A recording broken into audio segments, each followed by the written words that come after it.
Hey, it's Brooklyn Lou the Skeptic coming on live. Invited lots of Christians in. Haven't seen any yet. I'm hoping to get some. Always open to conversation, whether it's from Christians or atheists like myself, skeptics.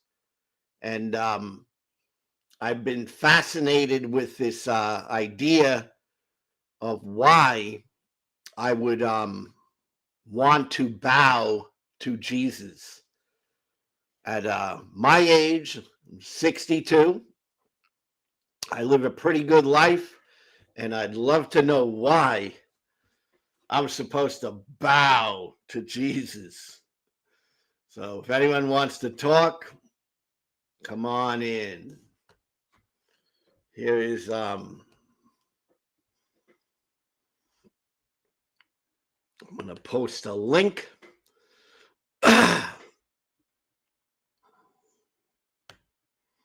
There we go. Now I see. Here's a link for anyone who wants to join me in chat. I mean, we could go any which direction.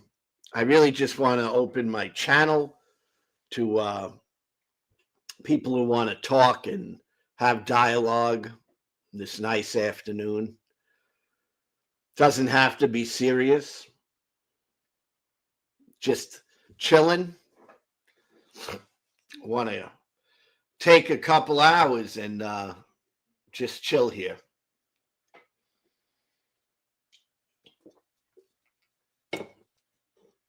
I'm now monetized.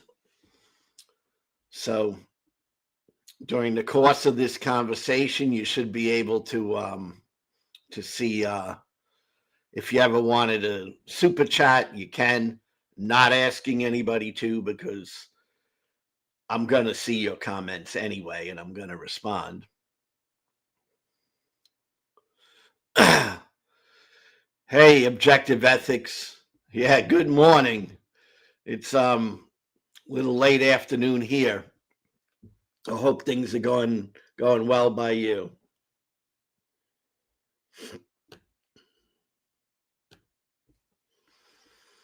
I'm getting used to doing some of this stuff with the new intro I have and the outro, and trying to bring my game up a level or two. So I'm concentrating on it and trying to promote the channel as best I can.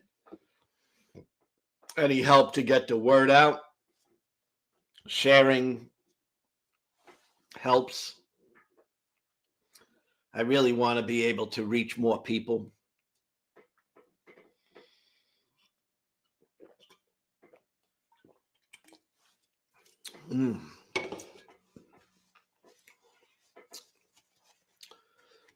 So, what is this whole thing with authoritarianism in religion? It seems so obviously to be all about control to me. That's what I see. Men trying to control other men. Within the Christian religion, you see leaders. They always talking about leaders, and leaders are people who run and give the messages at the churches, and they're looked up to, and people look at them as some sort of an authority figure. So already into the bowing down to man thing. And of course, all Christians are kind of told to bow down to Jesus. So this was my topic. Why do I have to bow down to Jesus? And if I did bow down to Jesus, what benefit would I get? What could it possibly do for me? What's it going to enhance my life? How is it going to enhance my life? So these are the things I've been thinking about the last couple days.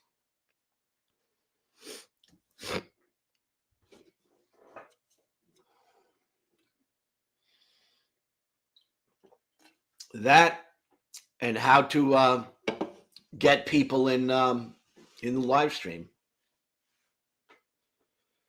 Oh, wow. Thank you, Objective Ethics. That means the world to me. I've actually put in about a year now straight trying to develop this channel, and I've come a long way. When I first started, I didn't really know how to make a video, gotten a little bit better at that, and I'm getting better at all aspects of the YouTube thing. Thank you. It's been a lot of hard work I've been putting in. Behind the scenes, so to say. And I appreciate your contribution intellectually. I love being checked on things that I might say, because generally I'm a loose cannon, but I'm trying to be more careful about things I might say, being they can be fact checked, etc., etc. So, and having intellectuals on the channel, I think that that helps me a lot. Helps me to stay grounded in reality, understand I could be wrong about certain things, and trying to just learn from people like you and others that come in the channel. I'm always trying to learn.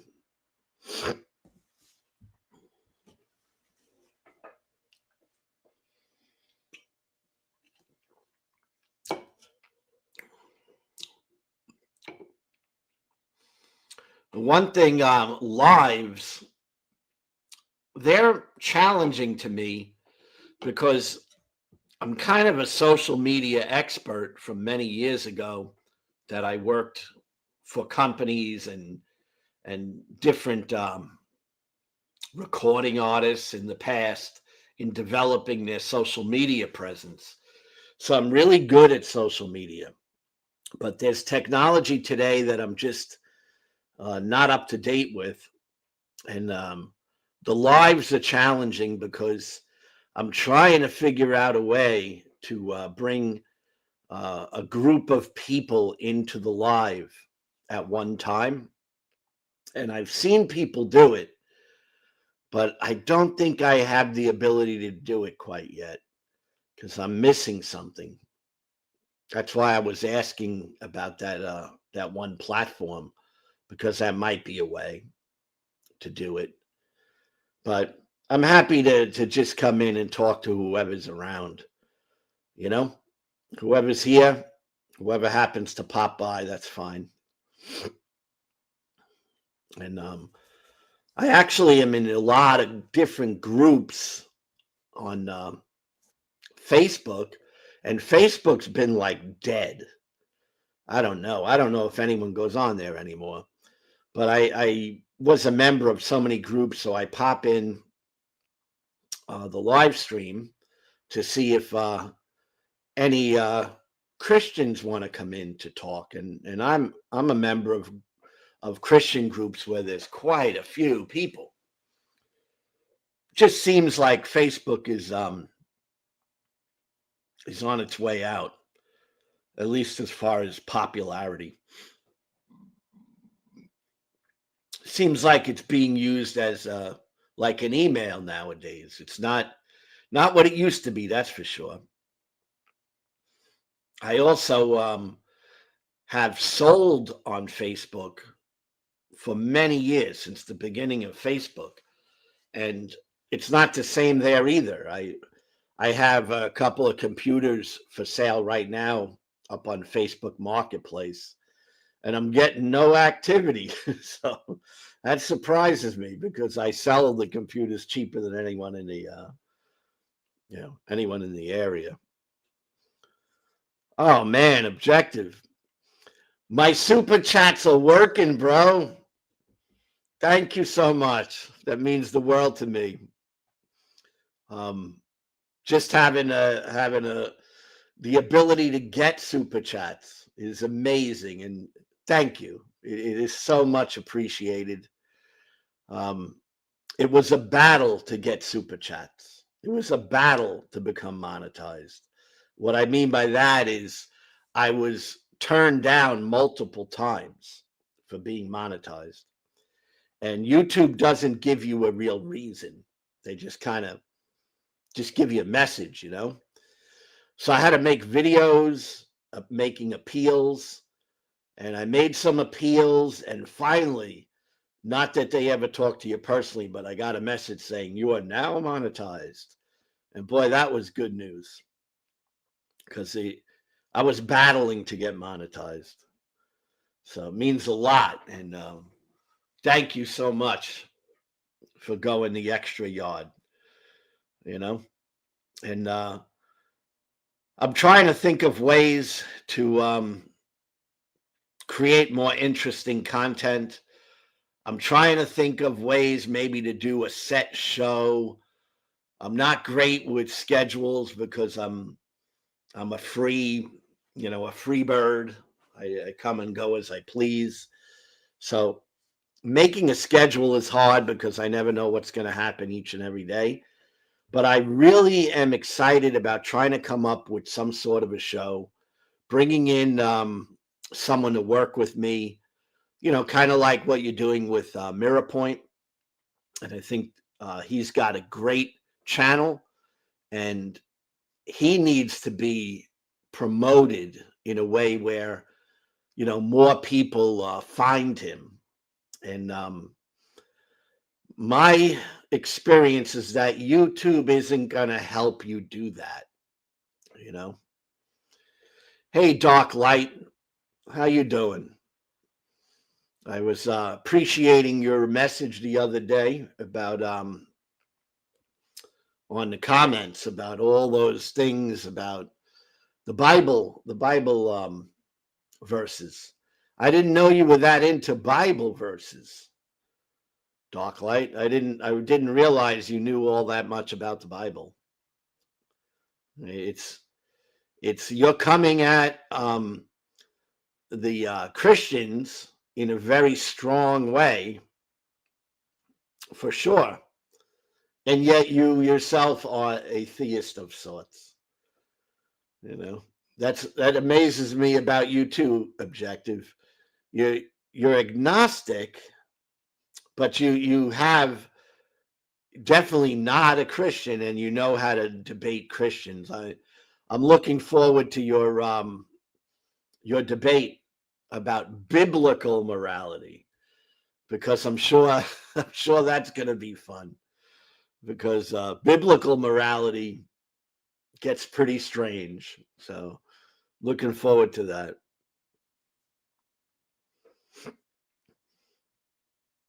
Yeah, you do a good job of disproving the Abrahamic religions.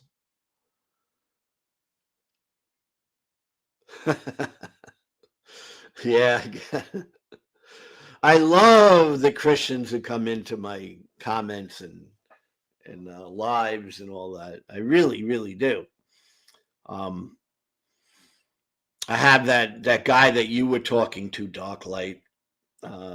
He's new to my stuff, but he's your standard classical Christian apologist, and seems to know his stuff, although he might just be chat GPTing. I don't know, because a lot of the Christian type trolls, they just kind of chat GPT stuff and spit it out, and I don't do that.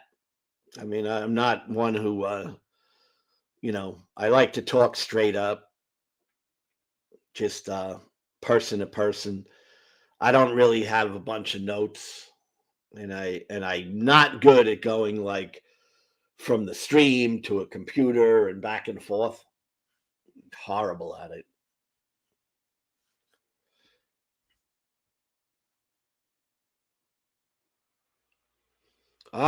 You're working with Gothics?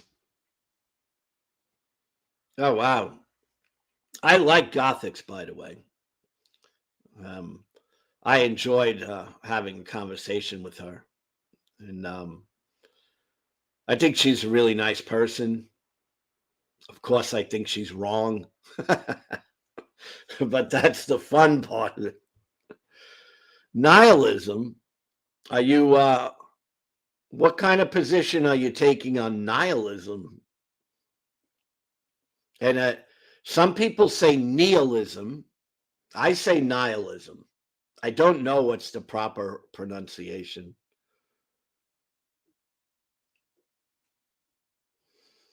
Yeah, Doc, I remember giving you airtime and talking about your wacky theology. But hey, it's definitely as strong of a theology as some of the major religions. That's for sure.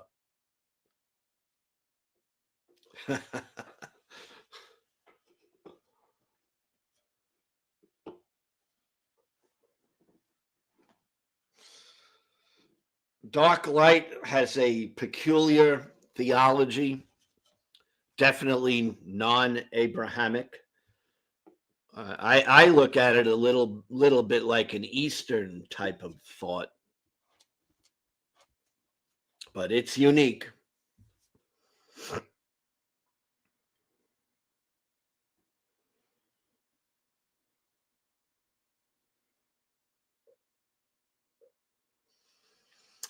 Objective, I've been seeing that panpsychism popping around, and I'm not really even familiar with it, but I've been seeing it pop around where it looks to be trendy right now.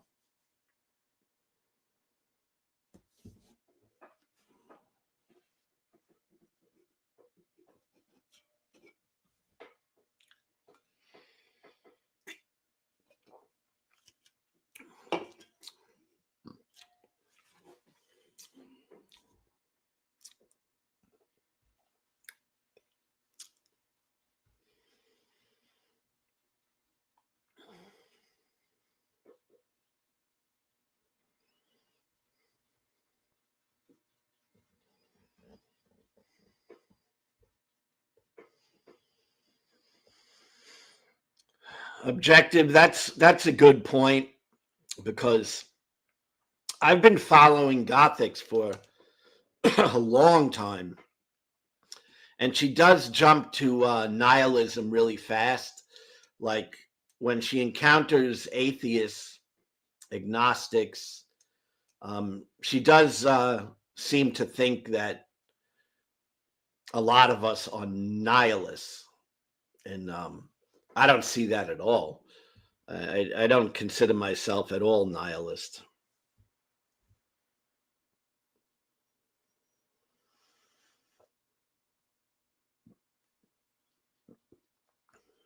Yeah, and that seems to be a trendy idea, panpsychism.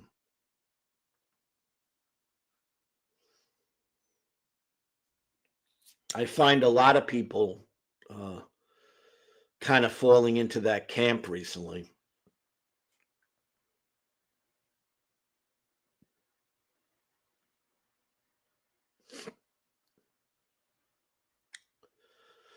Dark light. If you had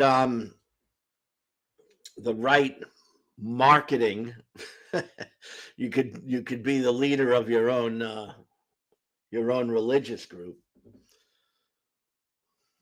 Not that you may not want to be, but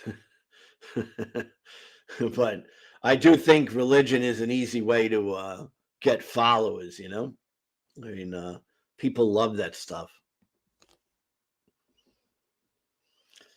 Like I often hear religion answers the big questions about purpose. You know, why are we here? Stuff like that.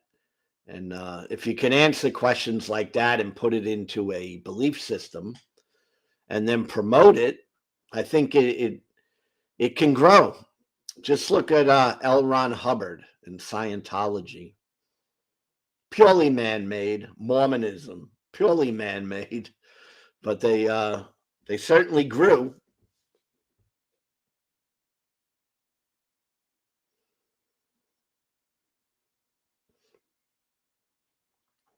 That's what I've been seeing, objective, that I've been seeing some atheists kind of talking about that.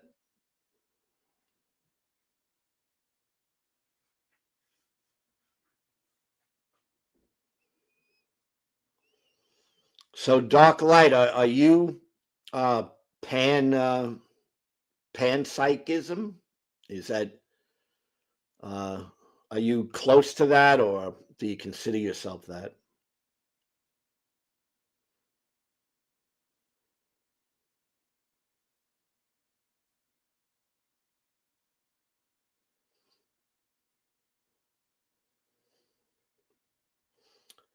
I saw a conversation the other day on a channel. It was just random, and I don't even remember. I go to sleep a lot and have stuff playing on YouTube, like right before I go to sleep. But someone was talking about Alex O'Connor heading in the panpsychism direction. And I don't know enough about it or him really to know if that's true, but I know that he's a very famous atheist. And there was a conversation that he might be heading in that direction, I guess, according to some of the stuff he's been saying.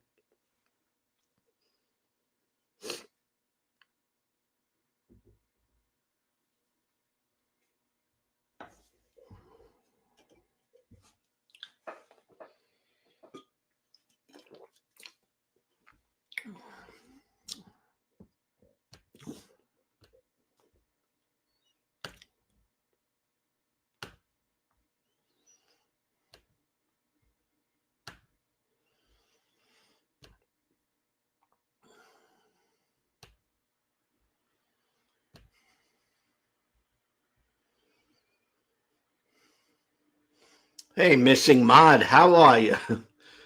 Welcome in. Appreciate you being here for real. For real. How'd you find the stream, Missing Mud?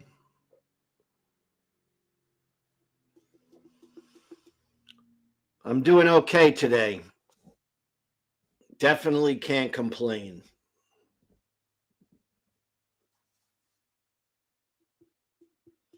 Ah, objective. See, you follow this stuff closer than I do.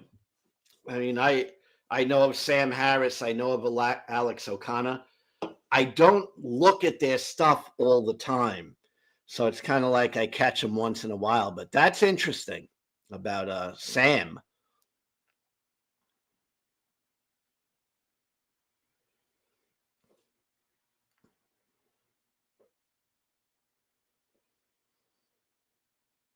Wow, Dark Light. That's interesting. I'm gonna have to try to remember that and try to look into that a little bit. Neogenian? Neogenian? Wow. So much to keep up with. I'll tell you that.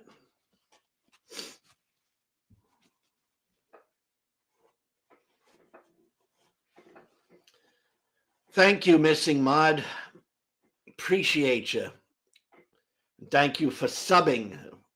Means the world to me. Whether you agree with me or not, it's just fun. And I like to have people of different viewpoints. Yeah, Missing Mod. I am an atheist. That's where I that's where I fit into this whole thing. I'm an atheist. I will never say I'm always going to be an atheist, but I certainly am an atheist right now. And I've been an atheist for probably 12 years.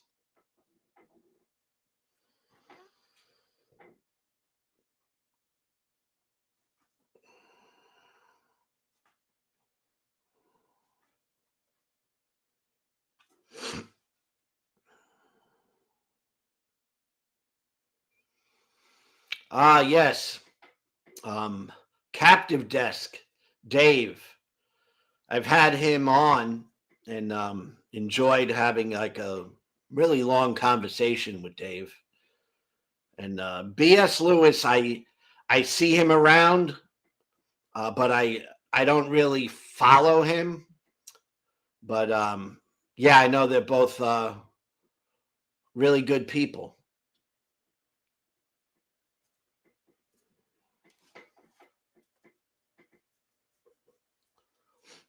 That B.S. Lewis seems like a really smart guy. I'll say that. I saw him one day debating somebody on channel Breakfast Tacos, and seemed really, really smart. And Dave is just a wonderful, wonderful person. I really enjoyed having him on my show, stream, whatever, whatever we call this stuff here on YouTube, our shows.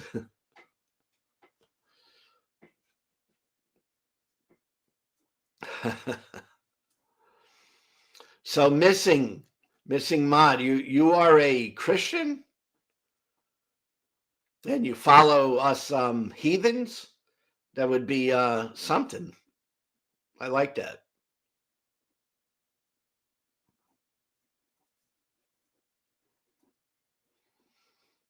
Yes, Dave. Dave's been through a few things.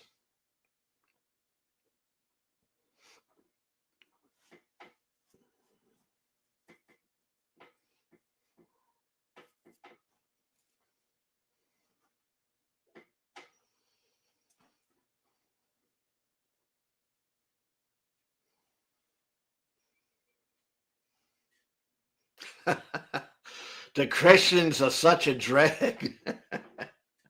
Wow. What do you mean by that? Are they boring? What is that?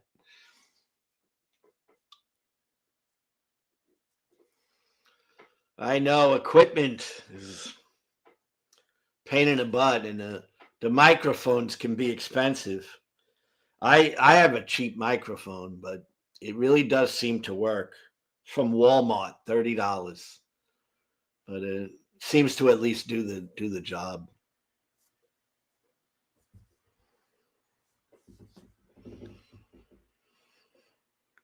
Missing mod, I really would love to hear your story. I mean,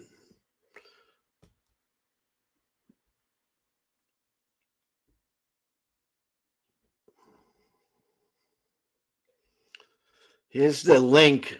If you want to pop in, I really would love to hear your story. I'm a nice guy,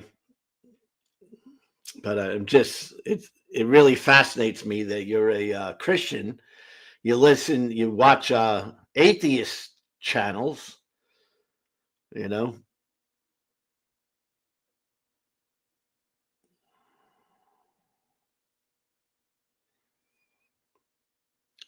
Seed sowers of Israel, Messianic Jew. Thank you. Thank you for sending them over. I actually, in the Bible stuff, I like the Orthodox Jewish interpretations of the Bible. I find them more intriguing than some of the Christian interpretations. But bottom line, I don't believe in their Bible either.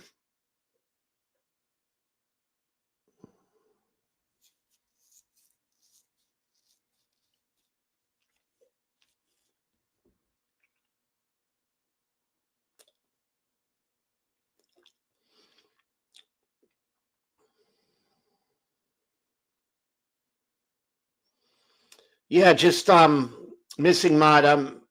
I do these lives kind of randomly. So that's the thing. I haven't set up a schedule, but I wanna get something set up where I'm gonna have a set time and maybe have someone co-host with me to help out a little bit. But anytime, Missing Mod, anytime. And in one of my videos, Missing Mod, if you could just post your link. That's what I keep up with the comments in videos because I think it's important. So that's a spot where I'm always going to see, I'm going to see you there. So if you want to post a link to your show or you know anything you're doing on YouTube, I'll catch it there, and I'll be sure to check it out.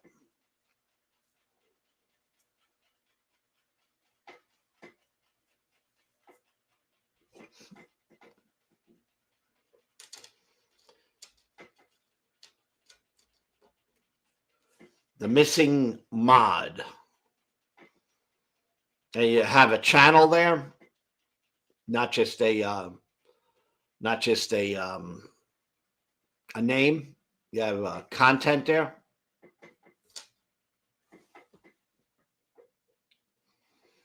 Very cool. Let's see if I could write it down so I could save it.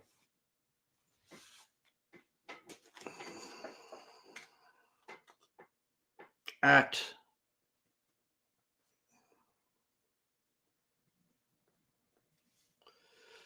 the Missing Mod. All right, wrote it down. So that's going to help me. Thank you for sharing that.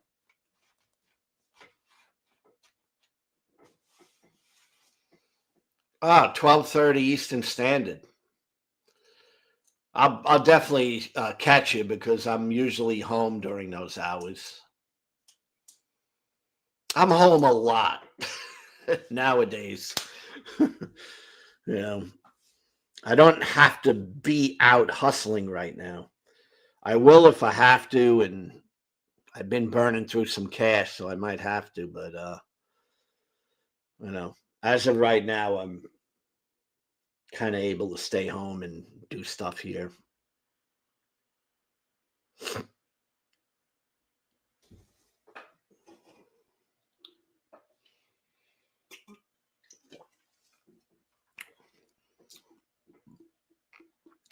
YouTube has become like, for me, over the last year, it's become the main thing that I watch. I really don't watch television. Even when I'm going to bed, I'll have YouTube on. So that's where I get most of my news and most of my information from nowadays. That and the internet.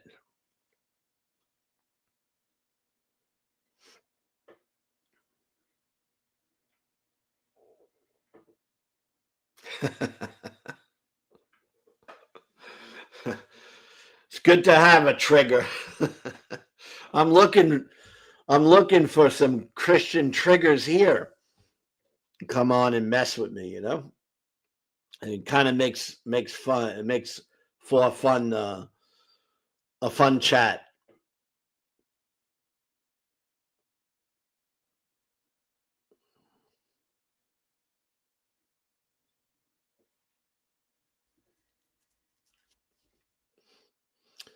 I'll tell you, there's a guy I've been following for years that I like and I learned from that's Jewish, and that's Tovia Singer. I check him out. Obviously, don't believe everything he does, but I like his take on the Bible, all right, on the Old Testament. I think he's pretty right on when it comes to the Old Testament.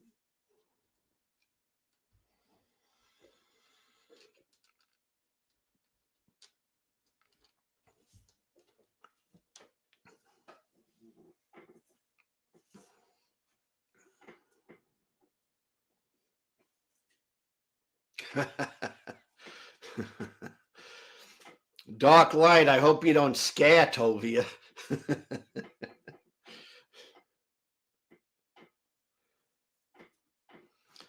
I know, Dark Light, that you will scare some Christians. I think we know that. So you got to be light because they will get frightened. Okay. Just your name, Dark Light. That is frightening to many Christians.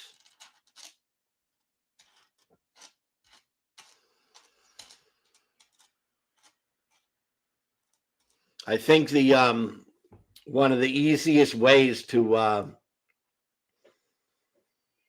scare Christians, like real Christians, people who really are devout, is just kind of come out and say, "I worship Satan." I think they don't want no part of you.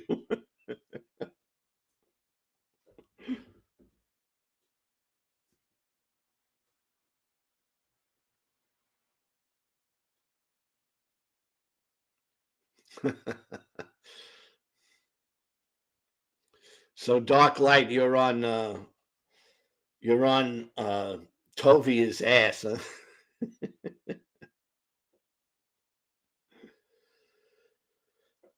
He came from New York in a section that I'm well aware of, but he, as far as I know, he used to live in Williamsburg, which is the Orthodox Jewish community in a part of New York.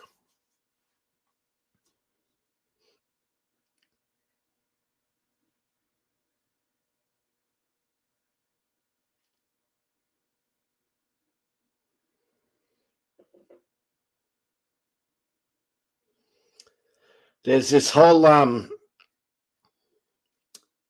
evangelism from Christians to Jewish people that Tovia is fighting against. The whole Jews for Jesus, and that's his main ministry, is countering the stuff they're doing. And I remember the Jews for Jesus myself being active in New York when I was living there. And I think it's really kind of strange, odd that you know Christians would go try to proselytize to Jewish people, you know. Yeah, Toby is not fooled. He's a bright guy. He's not fooled by some of the Christian interpretations because he's well schooled on the actual Jewish interpretations. And as far as I could tell, the Christian evangelicals will twist the Jewish interpretations of Scripture and kind of claim Judaism as their own. You know, thus the Jews for Jesus type stuff. But I see them as completely two different religions, and I don't think they mix. I don't see it.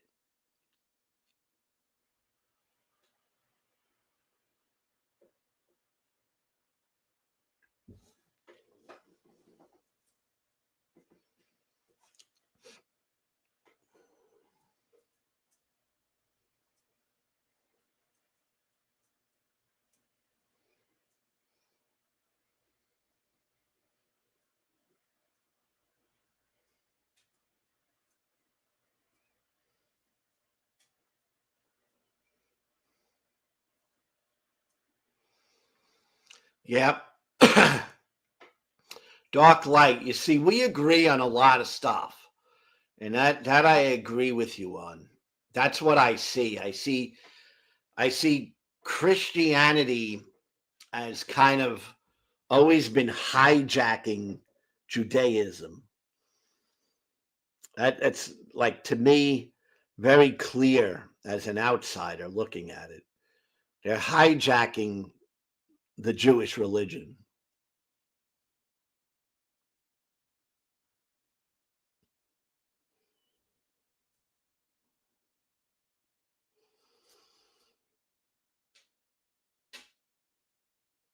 Yeah. Well, Missing Mod, have you checked out like the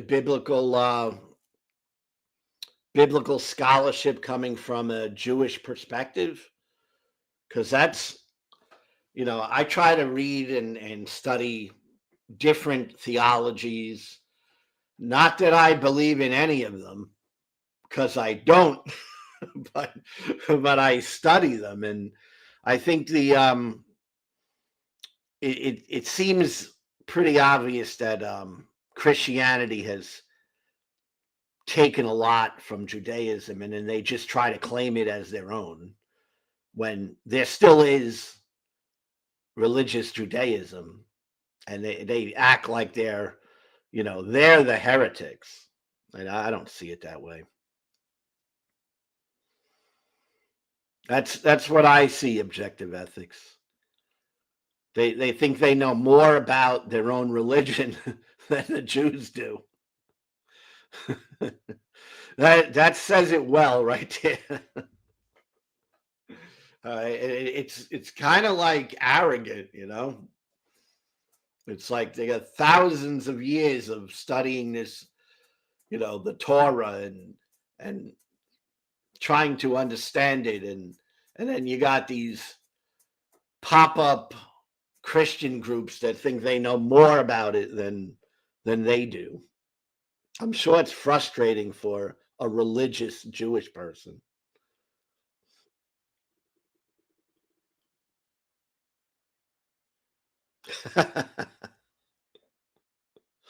I like that, Missing One. Leave them guys alone. Love it. Love it. Leave them alone because they know what they're talking about when it comes to their religion. I saw a comedy routine a few years back by Lewis Black, and that was something he was making a joke about. But I think there's truth in humor, and that's what he was saying. He's like, stay, go talk to someone else about the Old Testament, because we've been studying it for longer than you have.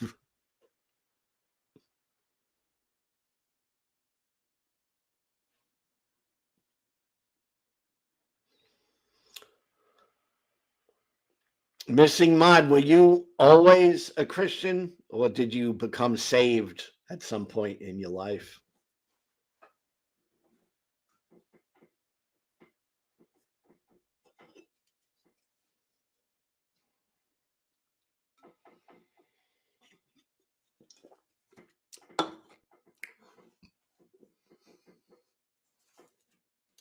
'14. Are you an older gentleman now?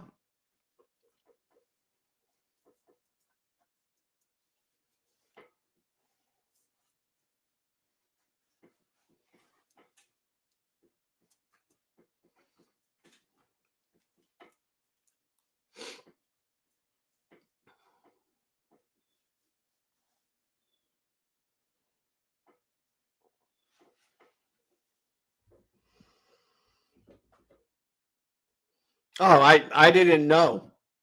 Sorry, and excuse me. I don't know why my mind went gentleman. Probably because there's so few women that come into my chats. It's like I'm so used to talking to men in here.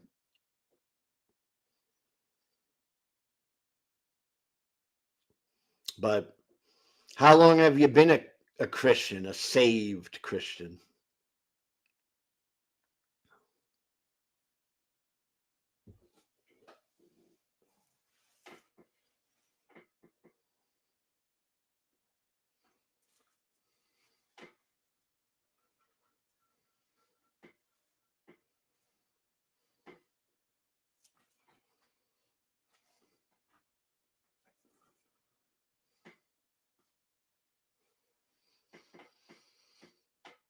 Well, that's a while. At least you're not a baby Christian anymore. At least I hope not. I'm sure you've heard of the baby Christians, the ones who still need milk. And then once you become mature, you can eat of the more mature things of God.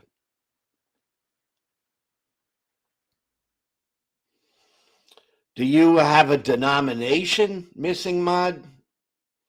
Any particular church that you're affiliated with?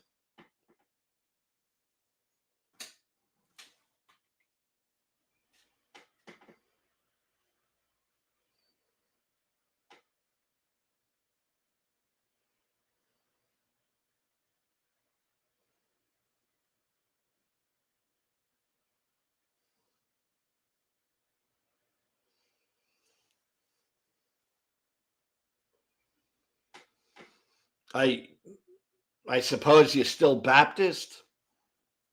No tongue talking for you.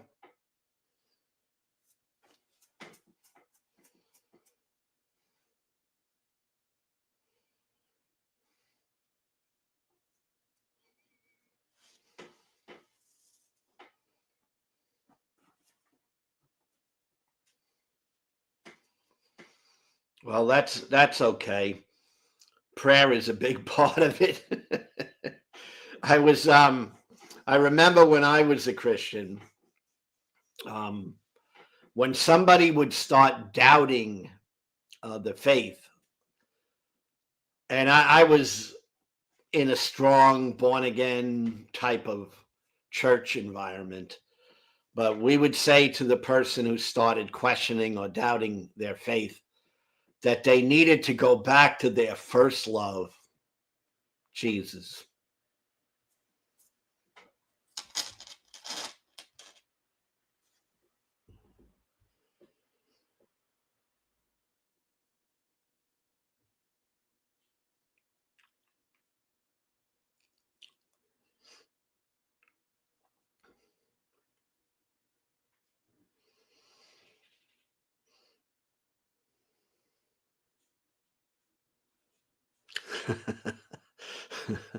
Are you a heretic, Missing Mod?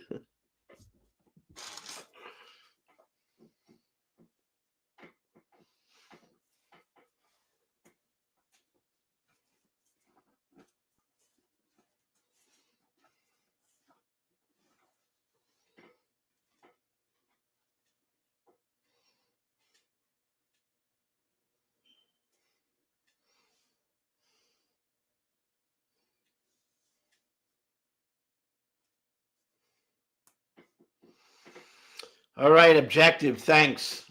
I always appreciate you coming by, and thank you for supporting this channel. Means everything to me. Say hello to James.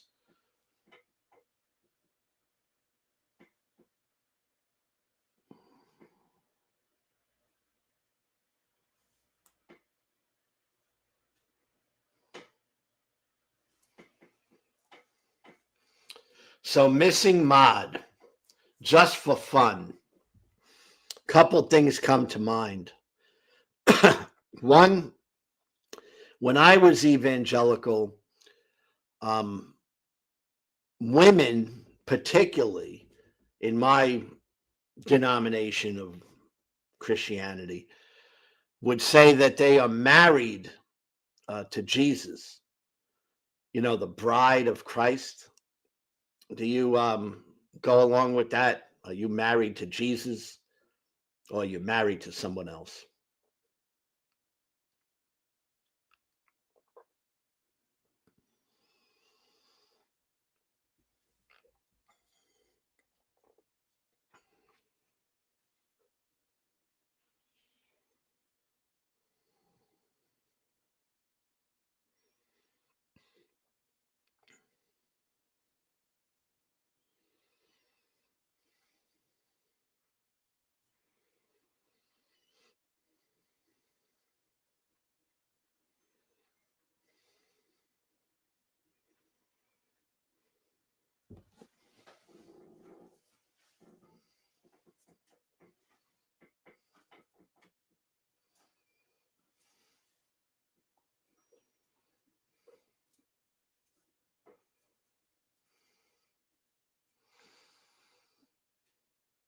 And Missing Mod, how do you manage to maintain your faith with all this contrary understanding coming at you? You must really have a strong personality, because if you're exposed to the heathen too long, could get dangerous.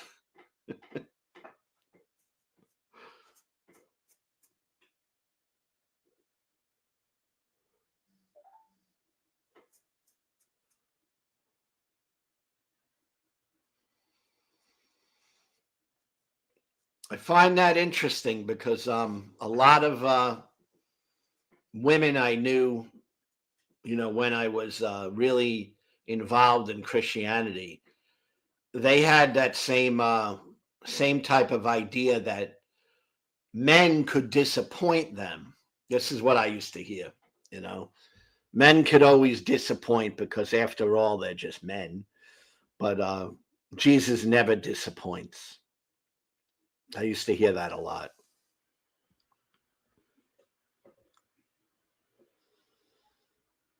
You're worse than the heathen?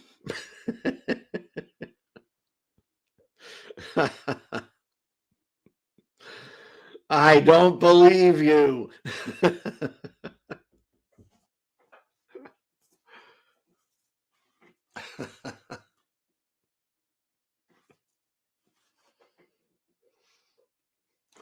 If you were worse than the heathen, you'd come on over to the dark side.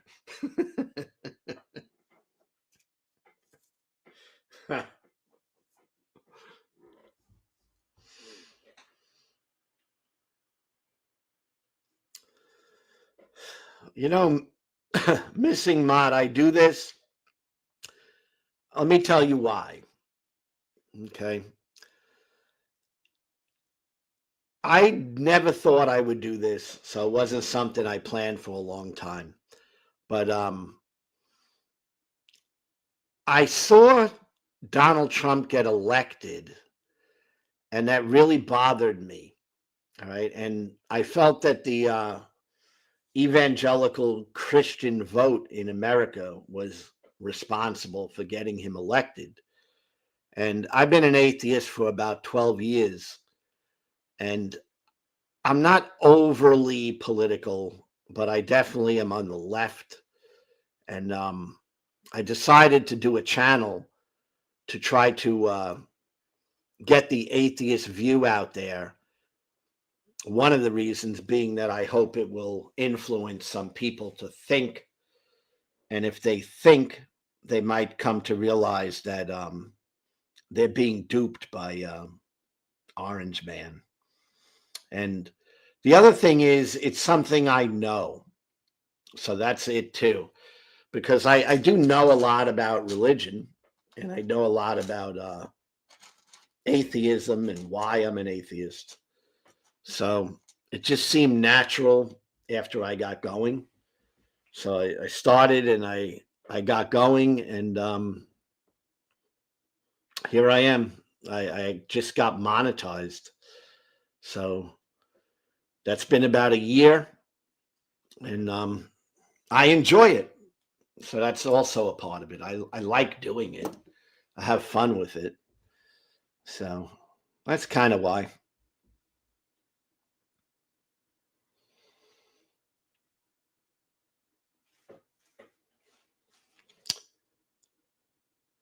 Hey, Scott, how you doing?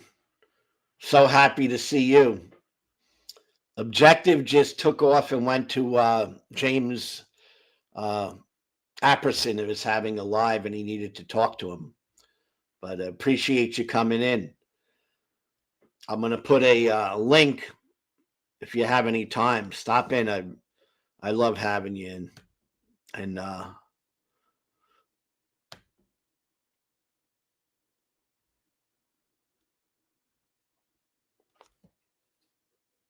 And I became an atheist, Missing Mod, because I just studied my way out of Christianity. That's the short version. Just started studying, researching on my own without getting the Christian apologetic thing. Hey, B.S. Lewis, how you doing? Nice to see you. Is saying I know you're very intelligent. I never really get a time to really speak to you, but um, thanks for stopping by. The King James Version only fans. I don't know if that's a joke or is it for real. the the King James only people, I find them fascinating.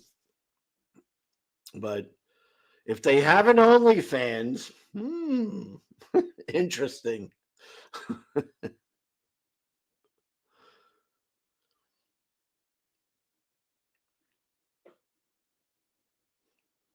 I was watching something recently that was interesting about OnlyFans, and it was in a Christian debate I was watching. I think it might have been that guy Andrew Wilson, who I don't particularly care for, but I think it might have been him, and they were talking about banning OnlyFans.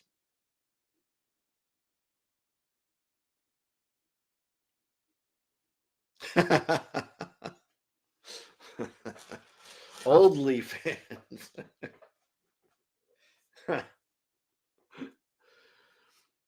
So the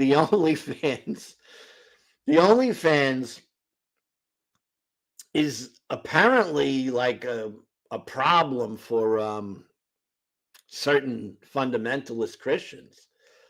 I don't know why, but I mean, I understand they may not like it, but actually banning it, making it illegal in America, boy, that really goes too far, doesn't it?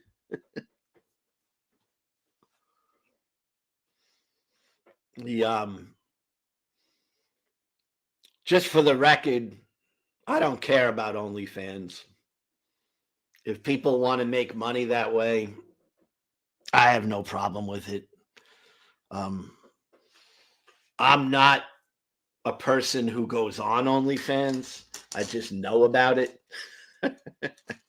So, but I mean, I would never, just personally, I would never pay uh, to watch pornography or whatever. It's not my thing. But if somebody wants to do that, I have no problem. I don't see any issues with somebody who wants to do that.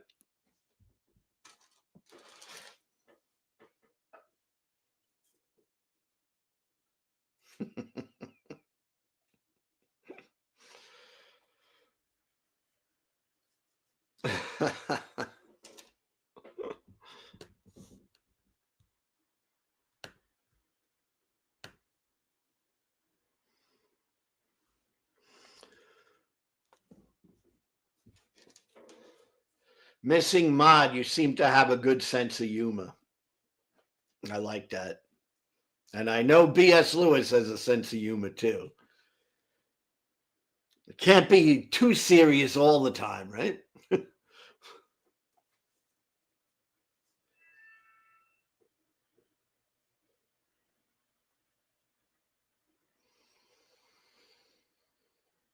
Oh, Brock, not too much. Talking about, the Christianity. Little stop on OnlyFans. Brock, do you go on OnlyFans? I really want to know because you're a young guy. That might be real enticing for you. And it's okay if you do. But I'm not an OnlyFan participant.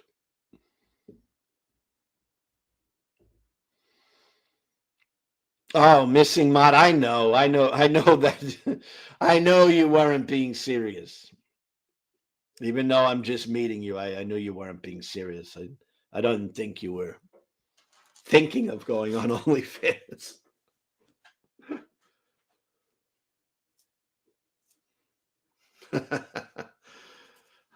No to OnlyFans. Okay, is anyone here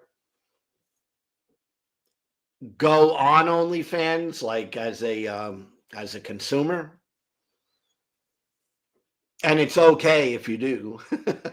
I really, that's the thing I don't understand. I mean, I don't, but I certainly think it's okay to do that if you want. That's why I don't understand this thing I was hearing in the debate where they want to ban OnlyFans in America. That seems really weird to me.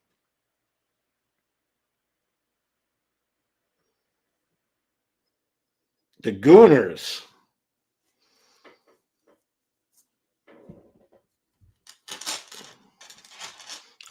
This Juez Mexicano. I'd love to talk to you about that. Sounds like a fun conversation. Um, I'm not into porn. I sincerely mean that. I don't watch porn and I'm not interested in looking at people on OnlyFans. But I don't know that it's bad for society. That's where I would have to be persuaded of that.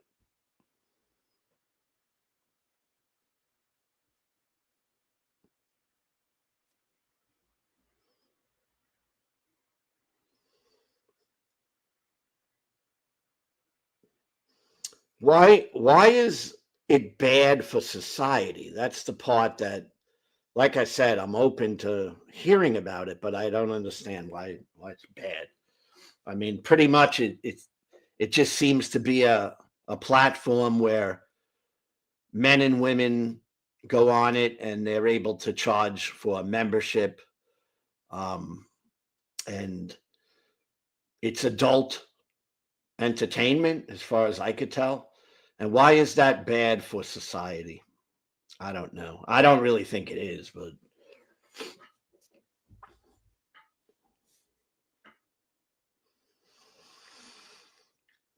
okay, Scott. Were you ever on OnlyFans? Did you ever sneak a peek over there?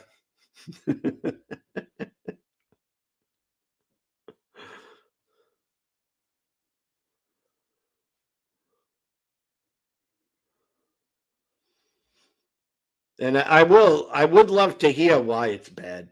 I'm seriously open to it because, like I said, I just don't see it. I mean, the thing with pornography, I think it can be very bad if people are being abused or they're being trafficked in and people are being manipulated. All that definitely I see as bad. But I don't see it bad if it's done right. You know, I don't think it's wrong for somebody to make money being an adult entertainer. I don't see what the problem is with that. Um, but I could understand it can be abusive and people can use it to control people and abuse people, manipulate people. But that could be done in any career, right?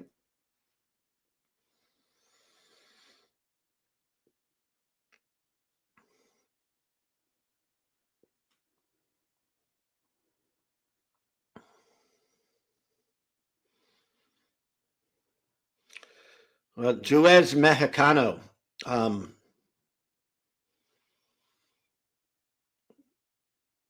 immediate gratification addiction. I, maybe, but that would be on an individual basis, wouldn't it? I mean, people become addicted to alcohol. They become addicted to lots of things, all right? And yet we allow it to be part of our society.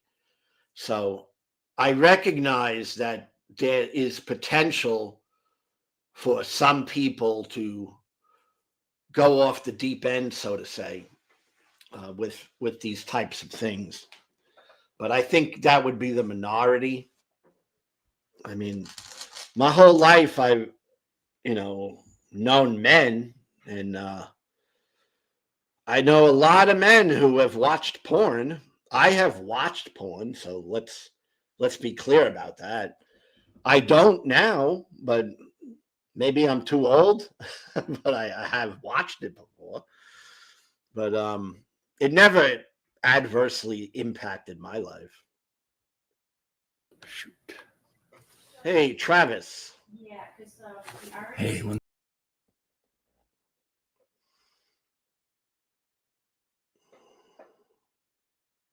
Who is? Yes, a silent J. Got it.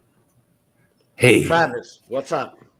hey, Brooklyn. Hey, Lou. So, based on my voice, just in these first two sentences, do you recognize it? Your voice? Yes. No, I don't recognize your voice though.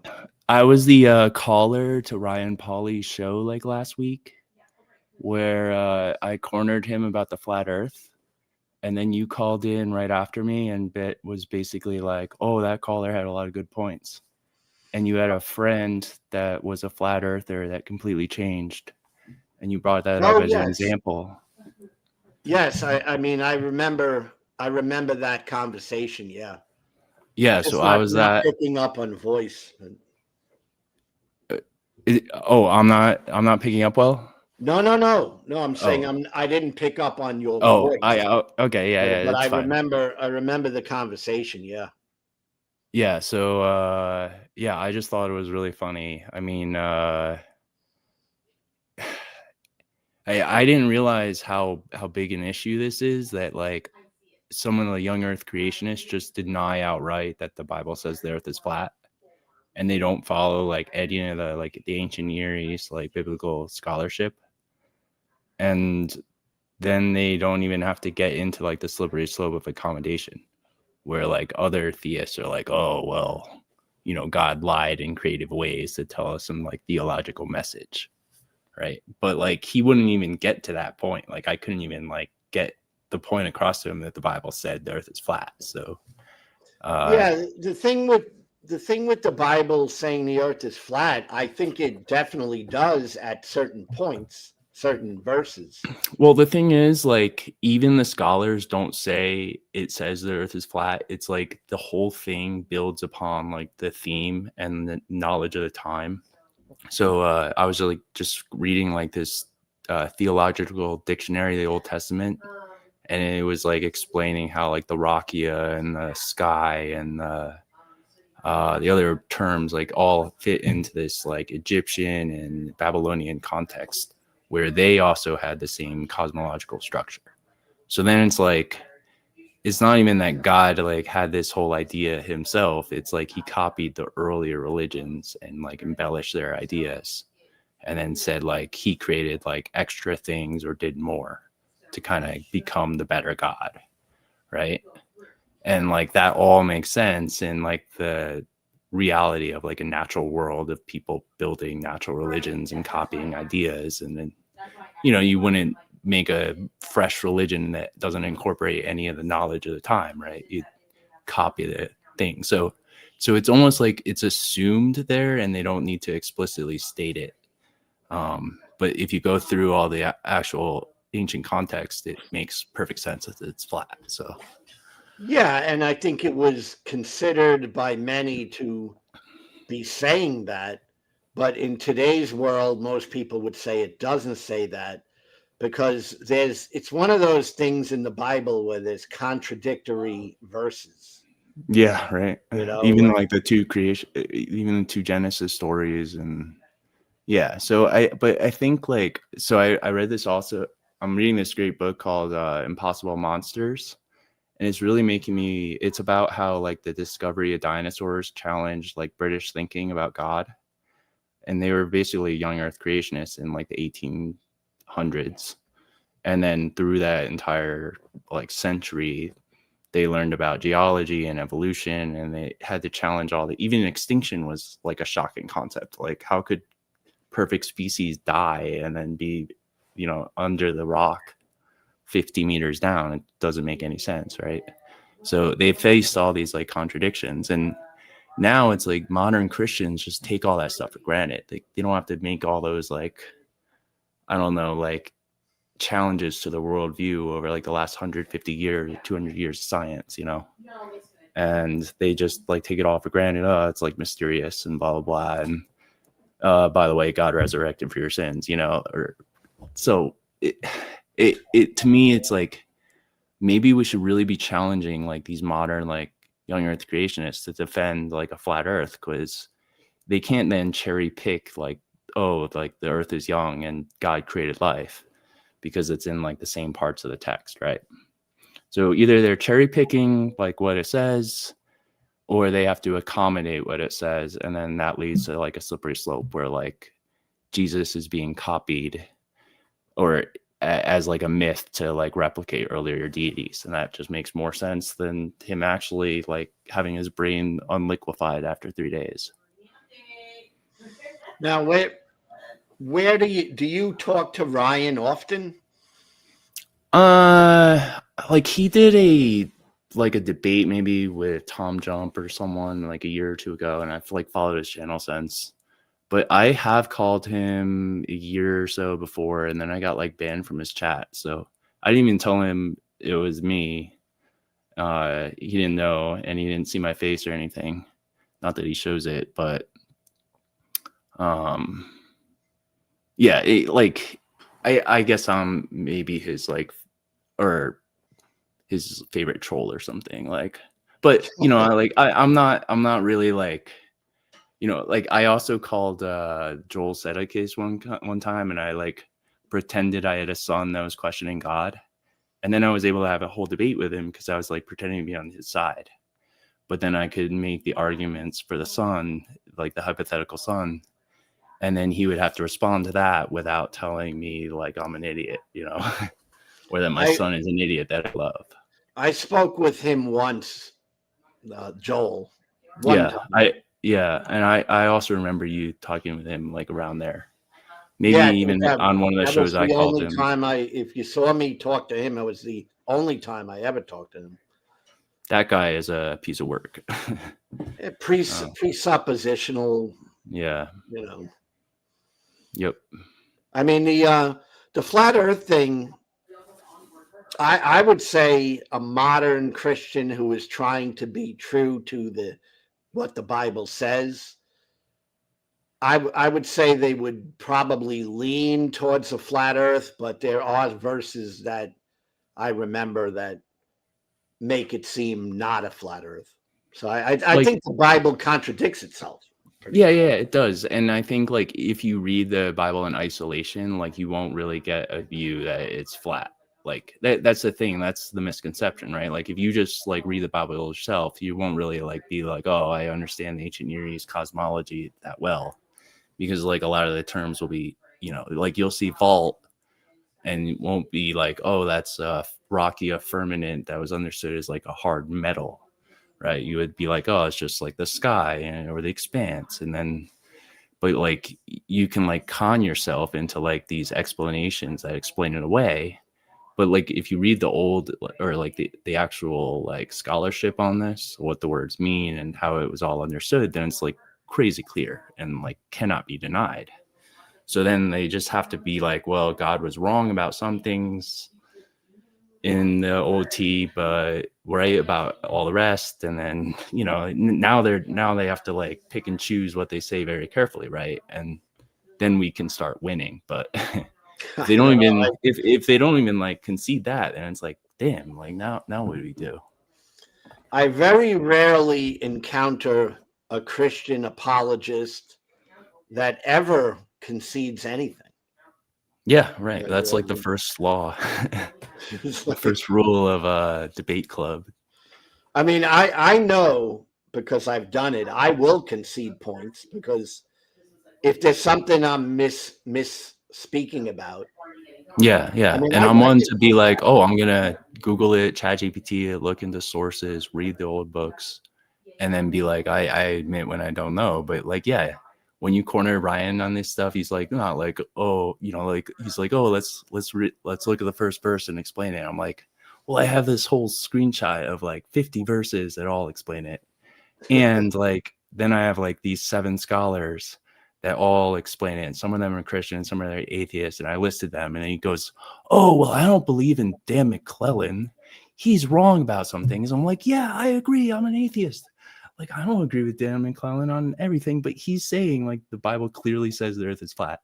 Oh, so I looked up Dan McClellan's like views on it, and he has like this 4-minute video, and he clearly says how like he's like correcting some Christian that's saying the Bible doesn't say the earth is flat. And he's saying, no, it definitely does. And, Dan has his own reasons for mental gymnasting that, whatever.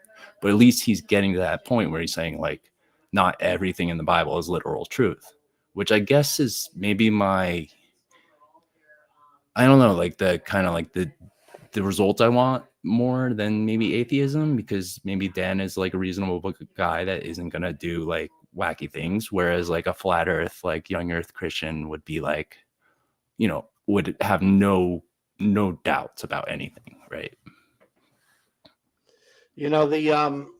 I see that if you really go deeper and deeper into biblical literalism, that's where you might end up flat Earth, because you just Yeah, go no, into you have to. Yeah, that's that, but that's also like the contradiction, and even the fact that flat Earths exist. Like, everyone would be like, "Oh, we make fun of them. They were a thing like 1,000 years ago."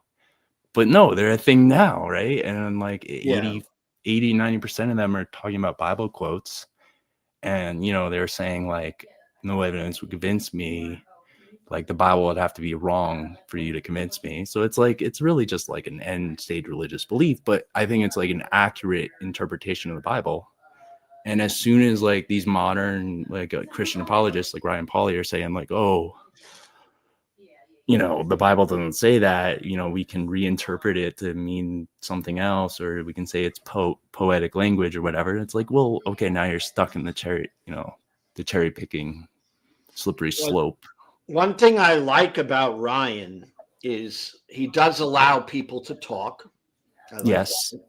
he does do And well in that. I think he's an honest actor, and I appreciate that.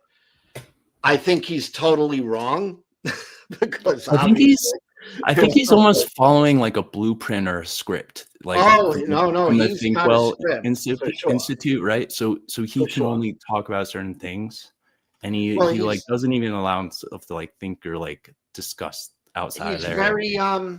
he's very educated and he knows his stuff, but his stuff Sort is of. wrong. Sort of. That's the thing. He knows like the Wikipedia summary on a lot of things, but not like He has great recall unless he's reading off of something. I don't know.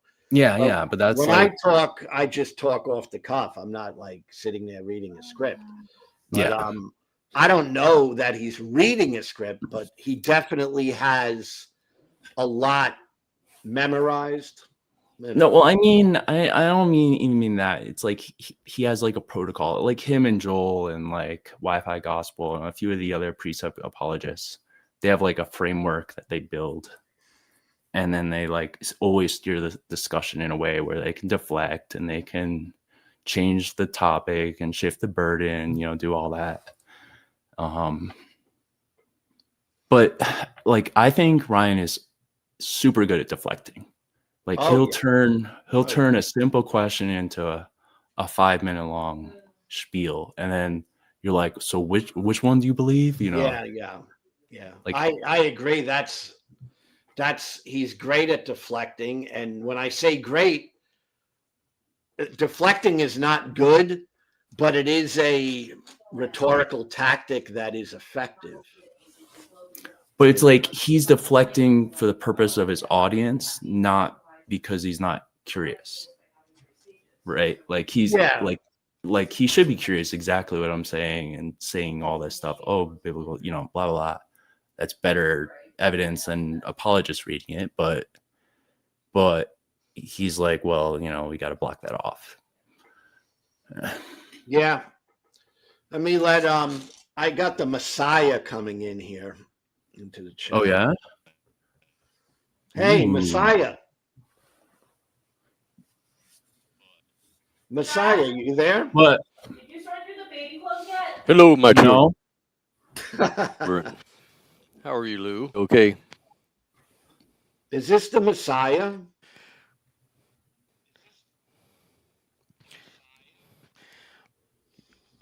Of course, my child. You okay, Messiah? Yeah, there's a little internet problem going on here in heaven. We're having Does some the bad Messiah connection. need a savior? That's the question. Because even some saviors, that's, sometimes that's a they good need a question. savior. That's right. Well, I don't know. I guess I need to kill myself again. Well, This time stay here and don't go back after 40 days. Yeah, exactly. So I didn't get your I kinda goofed the answer, first time. Messiah. I didn't get your answer. Have you ever taken a peek at OnlyFans? Repeat. Have you ever taken Oh, a I peek see at everything. OnlyFans? I see everything, son. Oh, of course. The firmament acts as like a lens. So I'm you can see watching everything. Yes, I'm creepy. And that Jesus is real. Jesus is real, and you should bow to him because the Bible's true, and it even says so right there in the Bible. It's true. Logic 101. There's even like a jingle that goes along with it. I mean, it's really catchy, so I believe it. Yeah. Yeah, I think Apologia plays that all the time, or used to. That's the one. Yeah.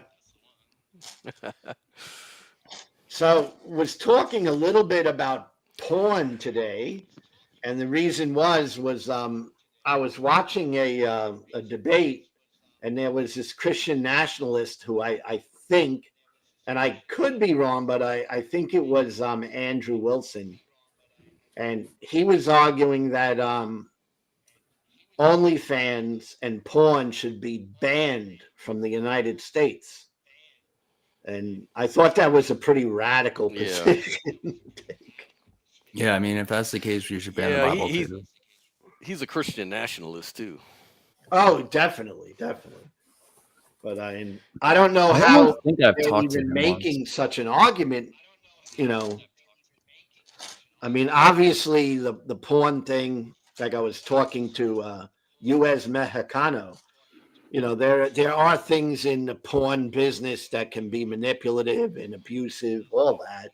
I think we all know that. But yeah, ban it from the United States. I mean, that's really going full blown authoritarianism. Everyone, yeah, every person should have their own sovereignty over their own body and make their own decisions.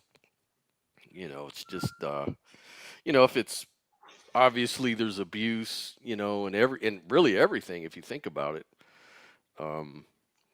everybody's susceptible to some kind of abuse or exploitation in one way or the other. I don't see why porn is such a standout thing, like it's the worst thing in the world. I mean, hey, the way I look at it, porn may actually help in some ways. I mean, it's got it's like anything else. It's got it's a trade-off. You got your good and bad points about it. I don't know the answer. Like, when people are abusers or rapists, so to speak, and stuff, but maybe porn can diffuse some of. Oh Lord, I'm kind of disconnecting. Let me ask you a question. Yeah, it's got its good points and bad points. Being like anything else. a grown man. Hey, Yep. I'm gonna drop off, guys. I gotta do All some right, chores. Travis. Thanks for stopping by. But yeah, I just wanted to share that and have a good day. Yep. Also, Messiah, you might have YouTube playing in the background. Like I hear a Oh, repeat echo. yeah. That Yeah, might help something your weird's connection too. going on. I don't have it playing in the background really, but I think it is echoing though. Yeah, I hear a very small echo Let's see what I can inside, do. but yeah. All right, have a good day. I'll see you guys later. Yep. Okay. Oh, and anyway. and Lou, I used to live in Brooklyn for like 10 years. So Oh, nice. yeah, we'll catch up some other time. But Nice. So, being a grown man, you must have grew up and you knew a lot of boys and men and all that. Did you know any man that never watched porn? Not really, Because if I'm I honest with did. you. I And by mean, the way, there's a little lag, so excuse me for that. My internet is really screwing up. yeah, I didn't know any guy that I grew up with that never watched porn. I certainly knew a lot of guys that weren't caught up into it or was not a big deal. It was never a big deal in my life, but I did watch porn a few times and from time to time, and I wouldn't even be. I mean, I'm a bad guy. I wouldn't be negative to watching it right now, but it's not like it's just not much of an issue in my life. You know, it's not a thing. My dad used to have Playboy magazines and Hustlers, and I used to sneak those from under his bed and stuff. You know, that kind of stuff. Yeah, and that seems like that was a typical boy growing up thing. It was in my life. That's what was going on. Yeah, yeah, and looking at the statistics, hell, they say the Bible Belt has most of your porn watching and consuming happens in these Bible Belt states. Oh yeah, I've experienced some of that as an evangelical Christian. I saw men in these men groups that we would have, and it would be a place where men were supposed to be able to share, within another group of men in a private conversation, the things that they were struggling with, the sins they Right. were struggling with. And it was quite common to hear the porn thing. So Yeah. I These definitely days, think, Christians watch plenty of porn, that's for sure. I get off on master debating. I'm a master debater. Yeah. Yeah.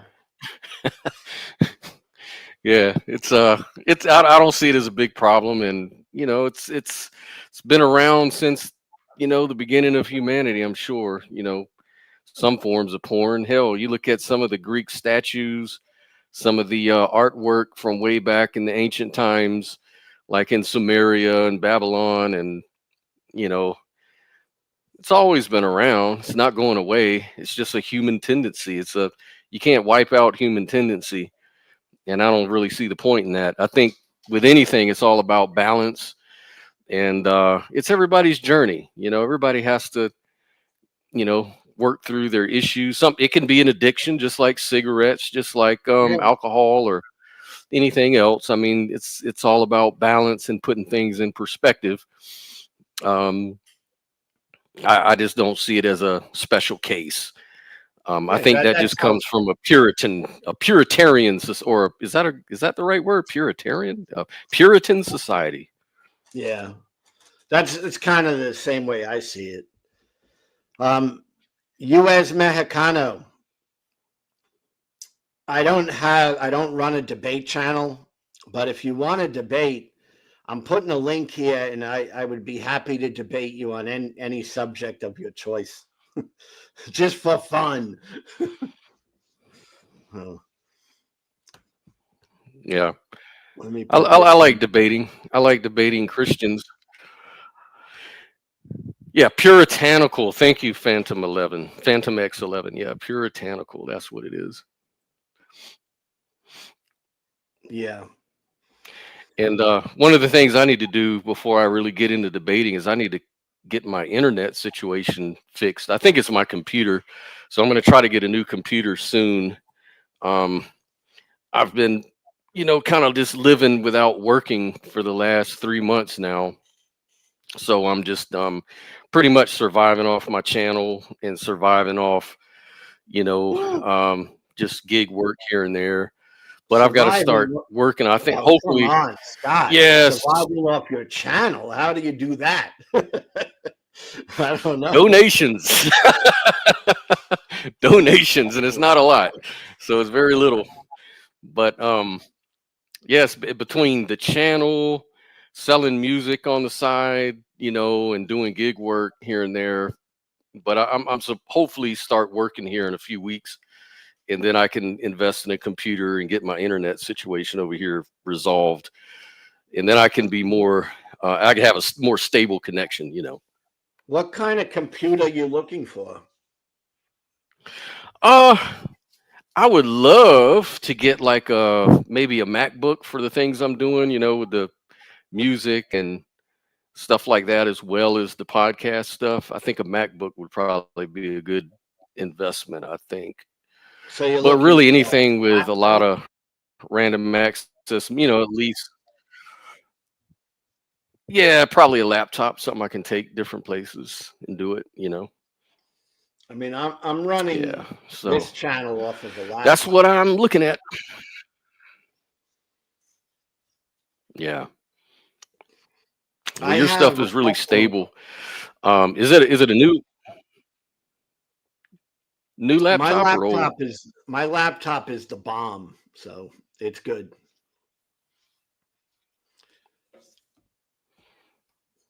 Oh wow, cool. Yeah, I Can got you let me a borrow it for a few days? what I have that I'm recording on and talking on is it's an i9. It's 32 gigs of RAM and a pretty high level video card.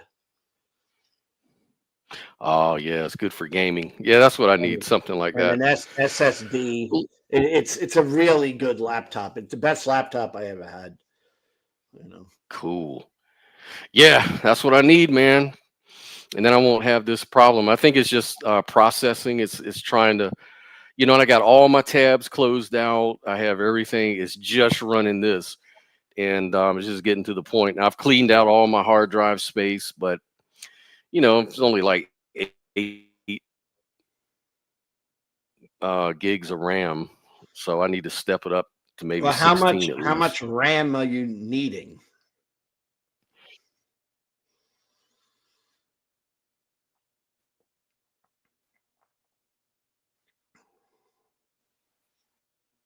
Did you hear me?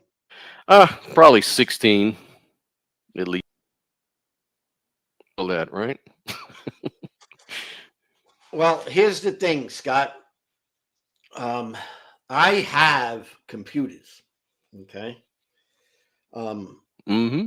I mean, I would love to help you out, but what I don't have is a laptop like I'm on right now, because that's like the best laptop I've ever had. It's like, but I have laptops. I haven't gone through them in a while, but I'm sure I got 16 gigs of RAM, and I'm sure I got like i5 or i7, and with an SSD. If you email me, I mean, I could probably just find one laying around my house that I can send you, but I can't be assured it's going to be exactly what you need.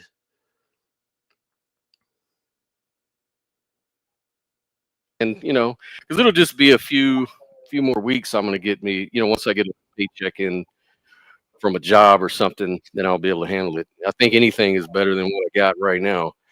But that'd be really cool. Lou. I really appreciate that. If I can get with you on that, if that's cool.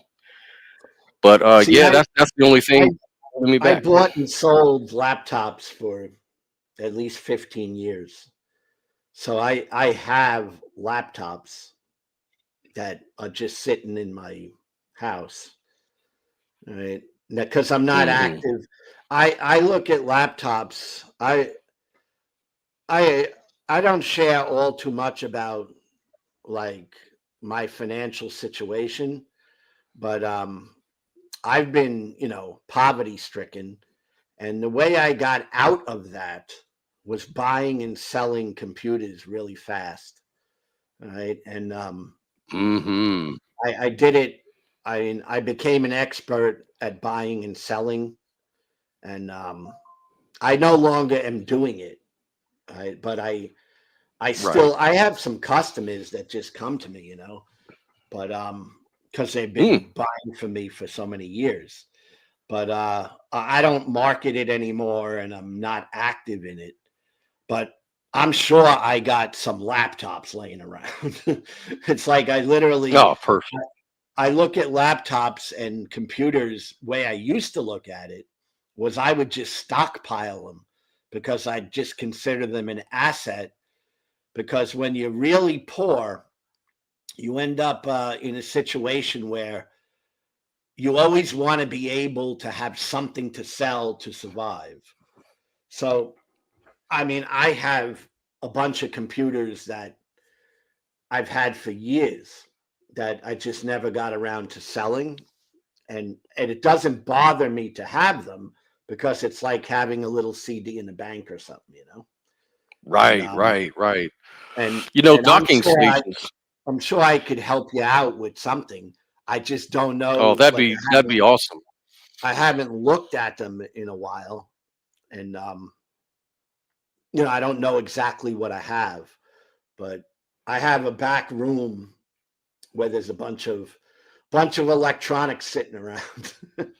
Oh, But I mean, I yeah. could You know, I could help I you. had yeah, I'd appreciate that. You know, I get exactly what you're saying. You know, when I got laid off from my job a few months ago, I had a whole bunch of docking stations in the trunk of my car, and they told me, we're just going to throw them away, so you might as well just keep them. I'm like, what do I need like 5 docking stations for? But I took it home, and man, I just happened to put them up on Marketplace just to get rid of them. Man, those things disappeared within a week. Like, they love docking stations, man. So, so and you that's can sell those like $70 a pop, man. what you did is what I did for about 10 years. Yeah. Yeah. Right. I would just Yeah. I would just buy stuff and sell stuff. And Hmm.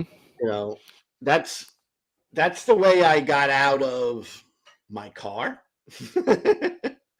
Right. Right, And right. I know it works, Exactly. but No, I hear you. so I have stuff laying around in the back of my house that I haven't even gotten to or even really pay attention to anymore. So email me and I'll try to find something at least that you could have that will be, you know, decent, Okay. you I know. will do it. I But will again, do so, sir. it's not going to be the i9 32 gig RAM, terabyte SSD with high-end graphic card that I'm on right now. Right, right. Yeah, I get that. I only have one of those. Yeah. That's awesome, man. Thank you so much, Lou. Yeah. I appreciate that a lot. I mean, I Appreciate it. have a MacBook Pro. That should be fine. The only thing is, and I'm going to ask you because I have a couple MacBook Pros. Okay, what they don't have is they don't have a charging cord. All right, I have them that I have on my bed over here.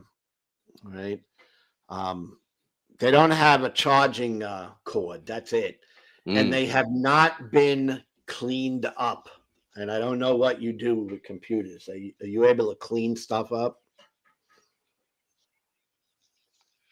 Yeah, just use like a compressed air can or something and blow out the dust and No, no, no, no. use I a mean, I cloth to mean, clean. no. I'm talking about. Let me show you. Oh, I got. internally. Yeah, let me just show you. Okay.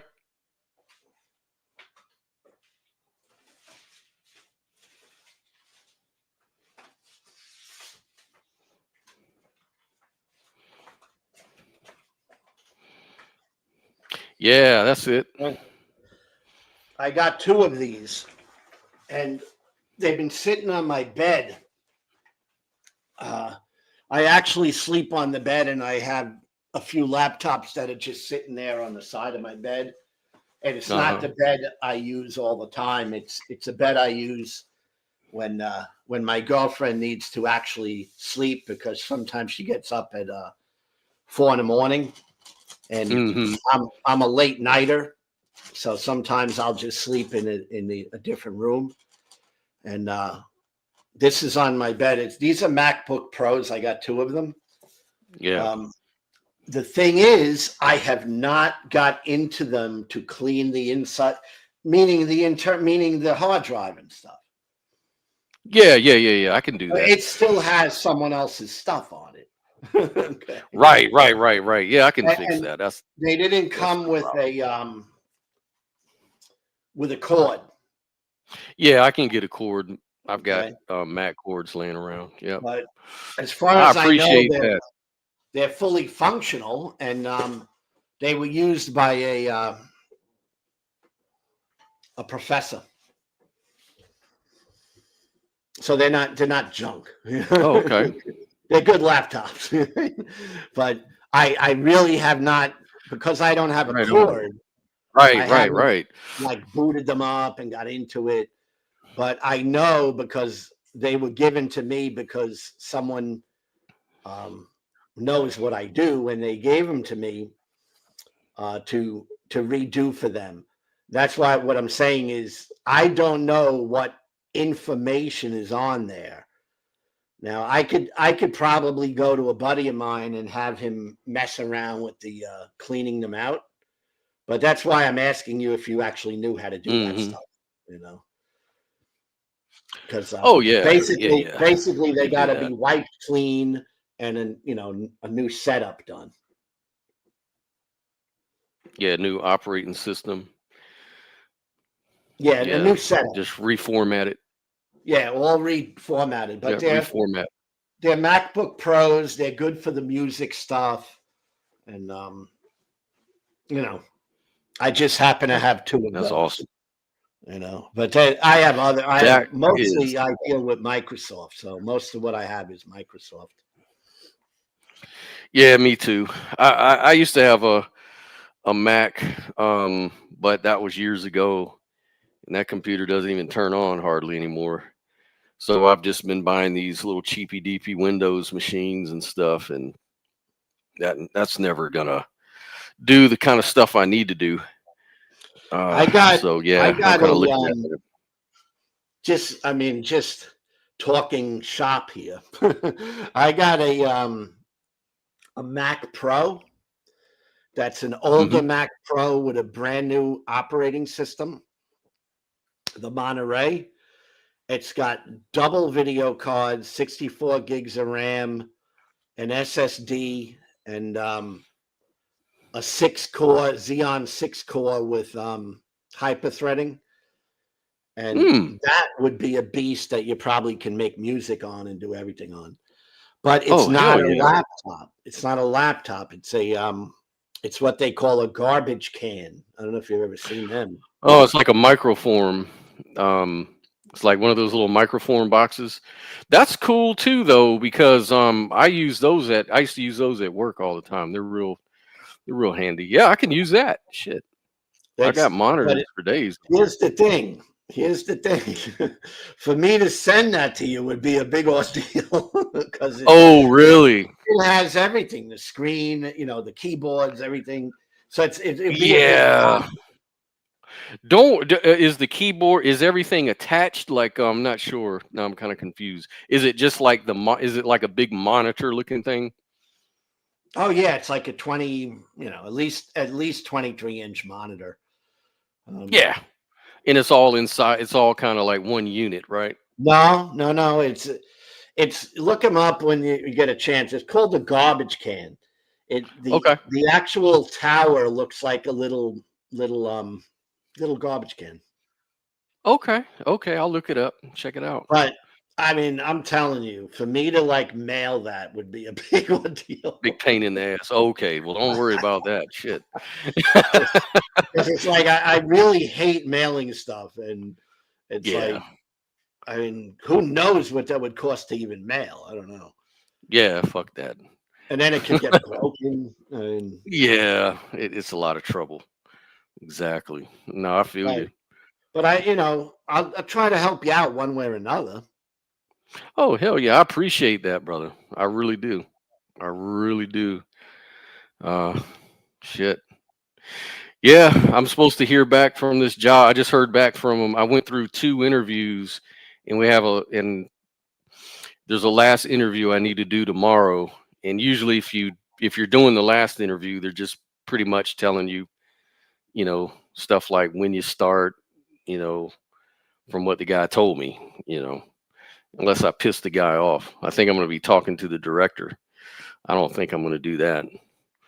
So yeah, looks good. And if I get that job, that'll be really good. So hell yeah. Hell yeah. I hope you get it. Yeah, man. We need to do what we can do, because coming down to the wire for me, everything, my car blew up, man. I bought, I was working, everything was, no one, I couldn't foresaw the layoff. So I bought this new car, and turns out I lost my job. So I started doing this gig work with it, and the engine blew when I was on the highway, man, and blew a gasket. And so I took it back to the dealership, and I have an extended warranty that I got. So I'm like, cool, y'all gonna fix it? They're like, oh yeah, we'll fix it. No worries. And it's been like 2 weeks now, and they're saying, yeah, the extended warranty people, they're just dragging their feet. They want to inspect and make sure that I didn't do anything wrong. But if they can't fix it, if they won't fix it, because they're always going to look for a reason not to. If they don't, then I have to pay the dealership an additional $3,000 for doing the teardown. In order to take those pictures and run the codes and all that. It's going to run me $3,000. And they said, if they don't pay for it, then we're going to have to charge you $3,000 to get your car back, man. And it looks like they're not trying to do it. So I might be out of a car, but my dad said I could maybe, if I can fix his truck. He's got a truck, and he says it just needs the starter replaced or whatever, and I can use that to get to work. Then maybe I can get my car back somehow, Well, hopefully. I was talking privately a little bit with Dark Light Delirium, who's in the chat here, and I told him about buying and selling. And reason I mention that is I've been poverty stricken. I seriously have been poverty stricken. I'm not right now, thank goodness. but I've been poor. Okay? And the buying and selling, just buying items real cheap and flipping them, is what enabled me to survive for 10 years. All right. So it's a hustle. You know what I mean? It's like it's a hustle. Hustle life. Yeah, man. I used to, I haven't really done it in a couple of years because it's, just things have changed in my life. All right. But when I was doing it, I would call it the hustle. I would go out, the yard sales on the weekend. I would go sometimes to 50, 60 yard sales, and I would have a good working understanding of the pricing of specific items for the resale. what I really could get. And I always looked at it as what can I get for it fast? Right. Not, That's the not trick. waiting and waiting and waiting. Yeah. Yeah. So, You got to eat in the meantime. yeah, I would target certain items. I mean, and at the time, I had a grasp of different items, but computers were always my specialty. You see, that's why the Mhm. computers that was like my staple. All right, I Mm. would buy pre-owned computers like crazy. All right, but I also had a grasp of china dishes, different art, collectibles, and Mm. I would just hit one yard sale after another looking for something where I can make money. And if I Yeah. could find it, I would buy it real cheap and then I would try to flip it real fast. And if I didn't see anything, I was off to the next yard sale. And it That's a was a great hustle. idea. That's Oh a no, really good idea. it actually works. It's just that you got to be careful, and the buy is more important than the sell. You got to buy Mm. right, you know. Mhm. And when people are doing yard sales, a lot Yeah. of times they're going to take almost anything, Yeah, exactly. It's like they're Exactly. getting rid of stuff. So it's like, you can get stuff, and then if you know what you're looking for, because you could come across a piece of a piece of china, a dishware, right, that the person really knows nothing about, and they, Mhm. they they could sell it for $2 or $3, and you could maybe flip it for 100 if you know what you're doing. You're like Fred Sanford, man. You're like a coordinator. when when I used to do pick up all kinds of stuff, and then I had a couple I worked with where they would do a yard sale every single weekend, and I would bring merchandise, and they would just sell it from the yard, Mhm. and they would get a cut of the profit, and you know. But all I'm saying is that you can make money hustling, doing a hustle, Yes. and Absolutely. but Absolutely. it'll take up your time. That's the other thing, though. It'll take up Yeah, a lot yeah. of time. 'Cause- Yeah, I just got to get my hands on some wheels again, and then I can start moving around again and doing stuff, you know. But yeah, I got to get a car. That's the biggest thing. Getting some transpo together, and I think that'll work out. Looks like so. and your Yeah. channel, Mirror Point, is a much better name. All right, so that's going to Yeah. help.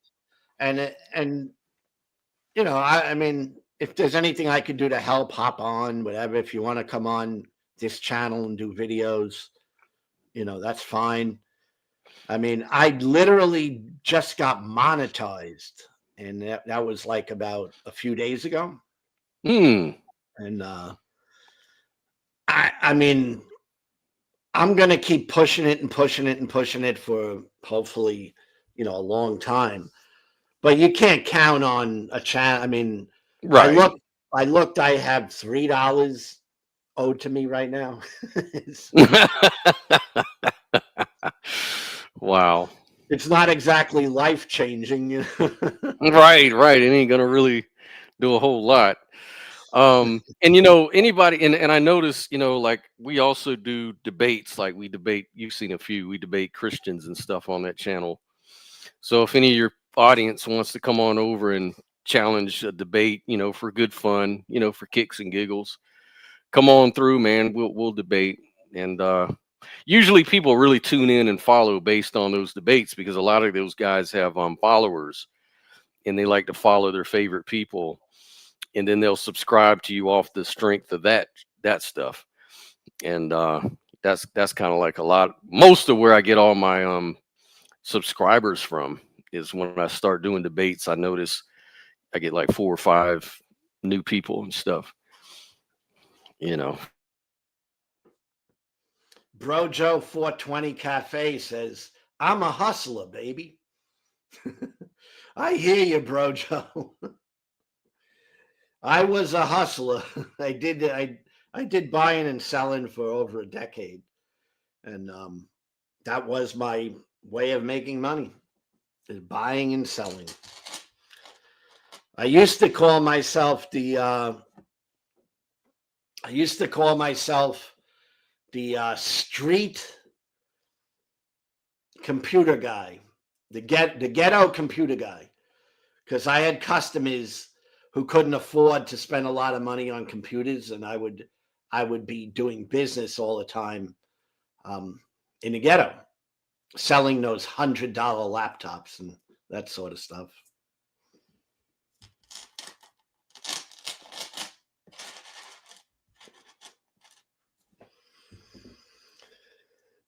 Yeah, I always was attracted to doing my own thing.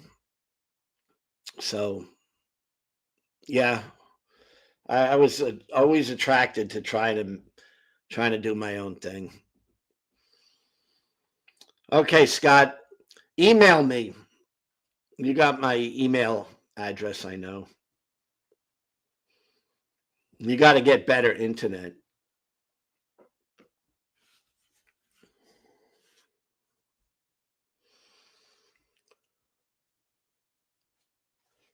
I mean, through the years, I sold so many different things. I mean, remember Beats, the Beats headsets? I used to sell those things. Anyway, I got a Christian coming in the room. This should be fun. Hey, Lupin Wolf, my Christian friend. Howdy. How you doing? I'm blessed, man. How are you? God bless. How are you doing? I'm doing good. Talking about a lot of different things today, the hustle, hustling up some money. That was one of the things. Oh, yeah? But I would like, Lupin, did you see the title of my live? Yeah, I usually tend to do that.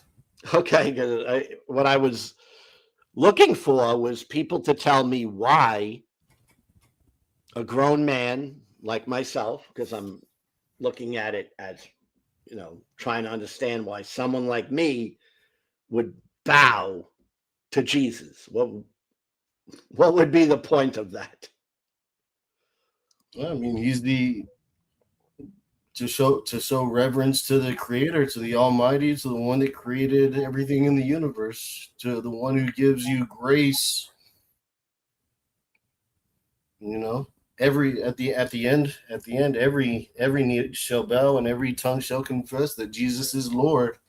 So, I think you're going to do it regardless. I think you want to be there before you are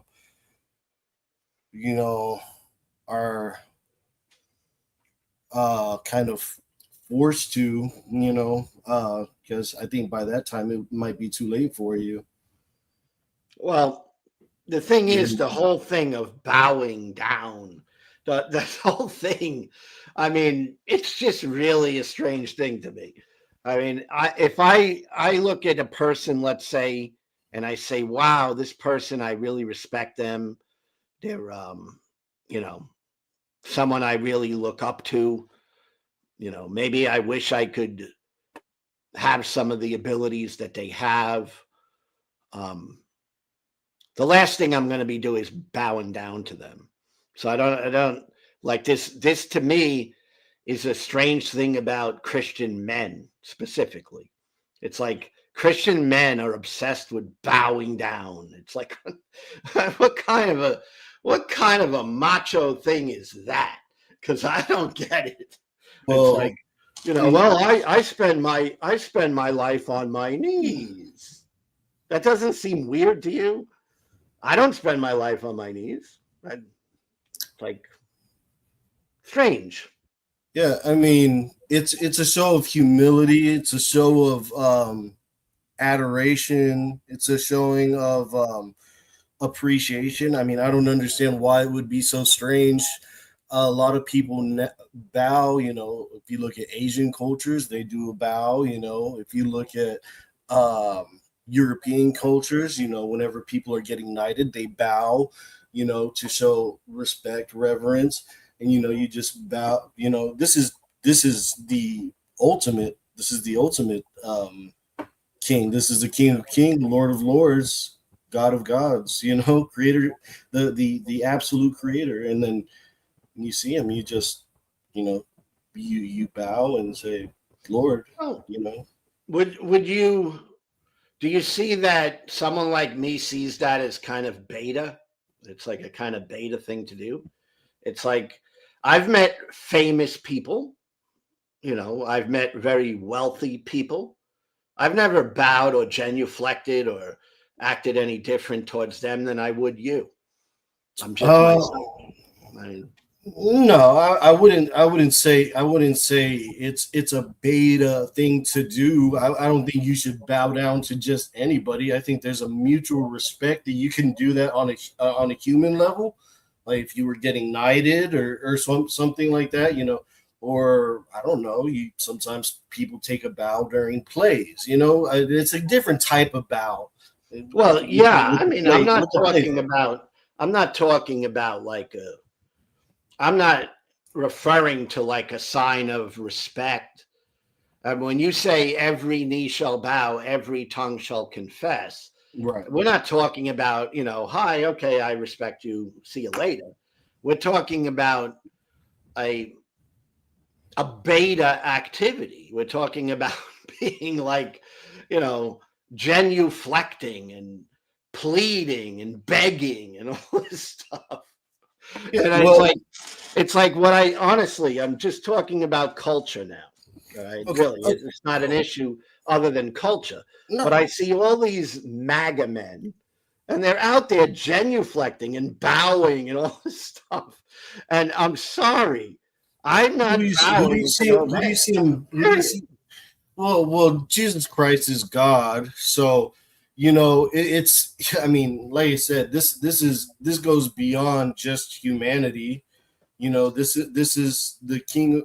Like I said, the King of Kings, Lord of Lords. This is the creator of everything that we have. So, it's just like, I mean, it's an ultimate sign of respect and humbling yourself and showing humility to the one who gave you life, who created everything in the universe, and bowing to the you would have to look. I mean, maybe it would be an interesting study to see where the practice of actually bowing to people came from. I mean, I think it's authoritarian. That's what I think. Well, is it authoritarian? When you say every knee shall bow, every tongue shall confess. I get Christians telling me things like, well, you're not bowing now, but you're sure the hell gonna bow. It's like what? So now this guy or this thing is threatening me that I must bow. It's like, come on now. That's so beta. It's so weak. Right. Well, if Jesus claims to be what he claims to be, then I mean, I don't think you'll have any other option but to bow. I think the power will be so great that you won't have any other choice. Whether you choose to do it willingly or you recognize who Jesus really is and you're going to do it. So you think like God or Jesus is going to be happy when he makes people bow and he goes, look, I'm so strong, I get you to bow in front of me and you have to genuflect and that really makes me feel good.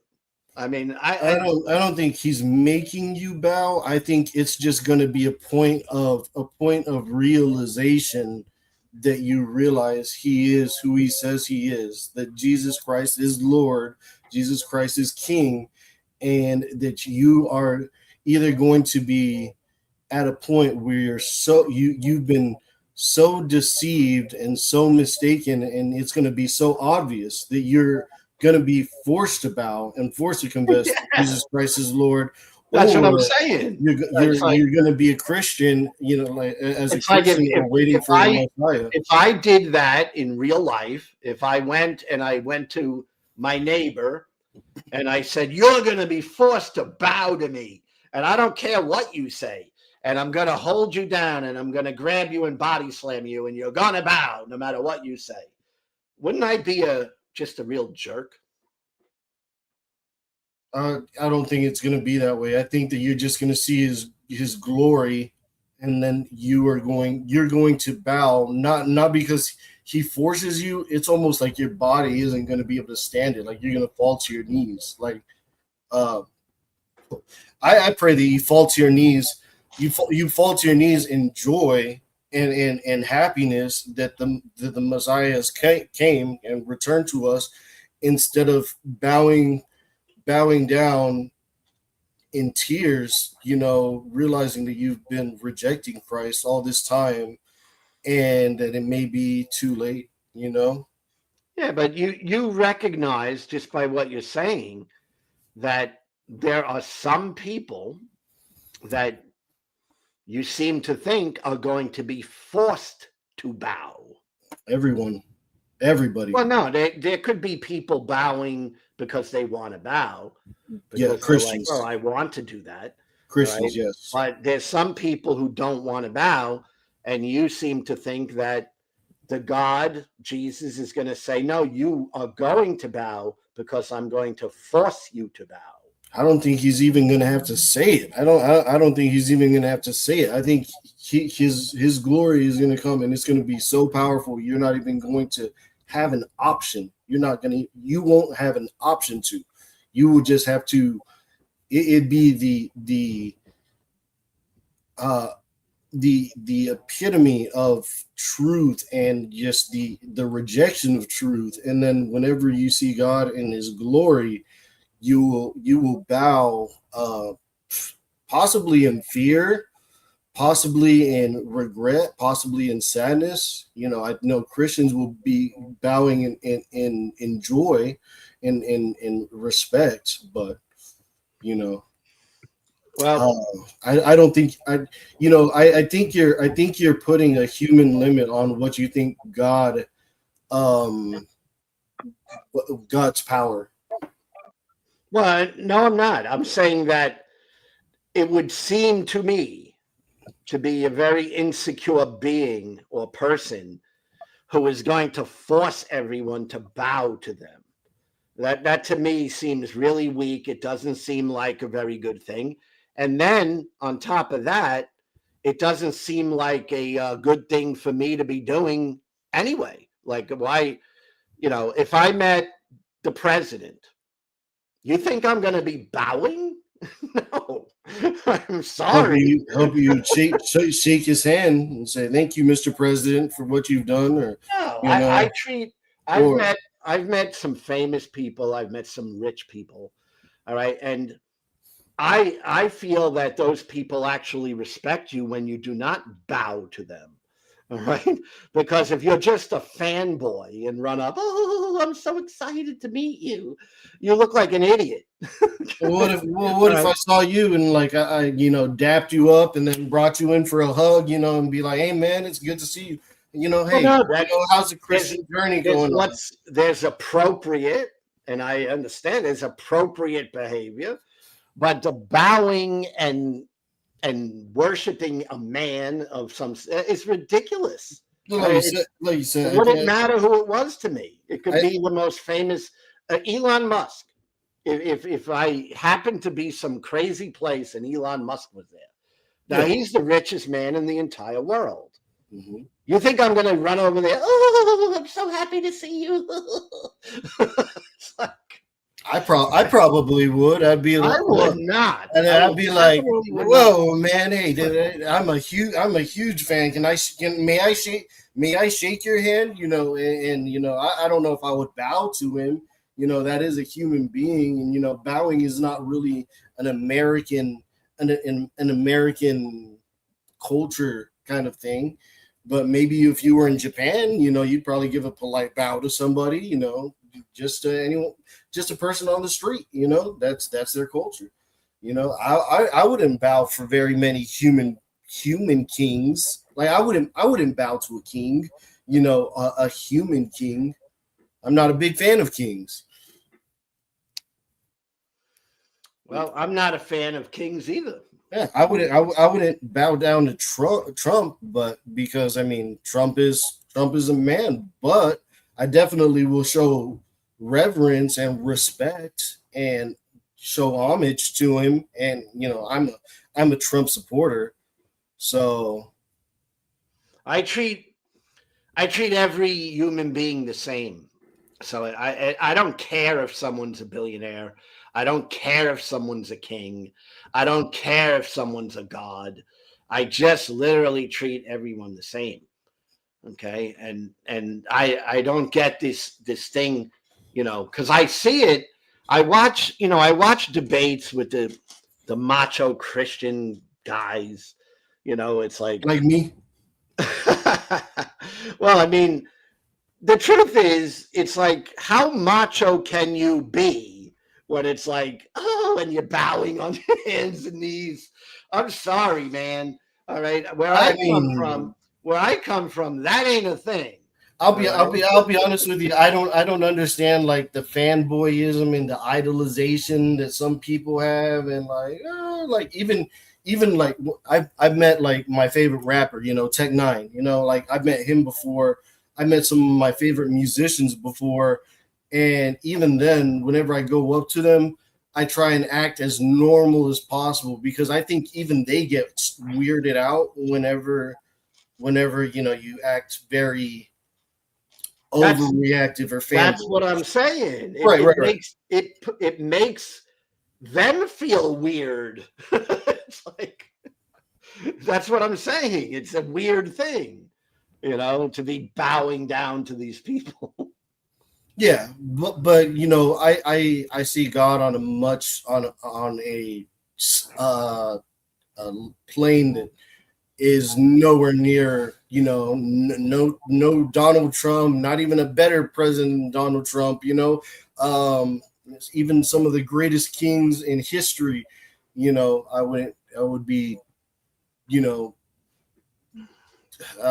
hard pressed to bow. Hey, do you agree that men are just men? Do I agree that men are just men? Listen, I'm saying, man. I tell you what. If you ask that question about like in the 90s, in the 2000s, it would have been like, "What are you talking about, bro?" No. Right now, you don't think another man is better than you, do you? I mean, maybe you do. I'm saying I don't, but I think there's men that have accomplished more than me. No, that accomplishments are accomplishments. I'm talking about, is there men who are better than you? Not that they could be more successful. They could be less successful. All right. If I'm talking to someone who's less successful to me, I treat them the same as I do the guy who is more successful to me. They don't get treated differently by me. It's the same. Well, I don't know if I really know how to answer that. I think that all men are created equal, and I think there's just men of different statures, and but do I think there are men that are better than me? I mean, there might be, but I mean, we're all, in God's eyes, we're all equal. But I mean, yeah, I mean, it would be very. What are you trying to get at here? Like, I don't know. I'm trying to get at something that I've seen, and it's strange to me. All right, and maybe it's because I come out of. It could be just the way I was brought up. I was brought up, you don't run away. You don't genuflect in front of people. All right. Now, I'm not saying that I'm right. I'm just saying that's my culture. That's how I grew up. All right. So I'm seeing guys on the internet, these famous Christian nationalists, and they're always putting people on pedestals. Like what I see with the Charlie Kirk thing. It's like there's men running around. Oh, Charlie Kirk, Charlie Kirk. I mean, I don't even relate to it. It's like, all right, so you think he's a good guy? Great. All right. Well, I can understand you like the guy, you thought he was a cool guy, but running around making him some sort of an idol or some sort of a he was a holy relic. he was a martyr. He was a martyr for free speech. He was an icon for Christendom. He was a martyr for American values. He was a martyr for free and open debate. He was a martyr for family values. I do think that he was a martyr, but the whole like I am Charlie Kirk movement, like the I am Charlie Kirk thing, I've never been a fan of that. I don't even think Charlie Kirk would have wanted you to be like an I am a Charlie Kirk kind of person. To be honest with you, I think Charlie Kirk would have wanted you to find your own identity in Christ, your own identity in politics, and find your own identity and make your own mark, and not absorb essentially what he was or is. You could have the same values and agree and agree on almost everything with him. I agree with mostly everything he said. I don't know everything that he thought, but for the most part, I would say I would agree with at least 95. Sorry if I keep doing that. I'm getting over a cold right now. But yeah, even the whole movement, I'm Charlie Kirk and everything like that, I never really I never really got behind that. Well, like I disagree with Charlie Kirk on most things. Like what? Let me guess, abortion. No, just most things. He, I'm an atheist. He's a Christian. So I'm going to disagree with him about God. I disagree with him on politics. Yeah, you're liberal. You're a liberal atheist, and he's a right-wing conservative. So yeah, you guys we didn't see eye to eye. Mm-hmm. But I wasn't happy that he got That's good. I'm glad you. I'm very happy you're not, because I don't think Charlie Kirk was a politician or something like that. Like it's funny because there's some people. It's almost like where it'd be like if Nancy, like, I don't know, Dick Cheney died and whatever. He's like, oh no, son, yeah, well, okay. And that happened, but like if it was like Nancy Pelosi or Chuck Schumer, or let's say somebody even like evil, like Kim Jong-un or something like that, we'd be like, man, about time he had that coming. Or Nancy Pelosi, and you're not gonna see me out there kind of like weeping and moaning on or moping about her, because I think that she's absolutely corrupt and has probably done a lot more evil. She's done a lot of evil to the world,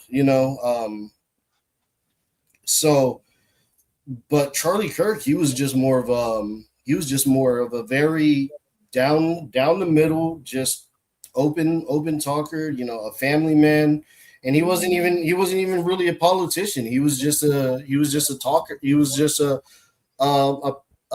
person who spoke with people, Now, do you understand what grifting means? Yeah, kind of like trying to shell a stick.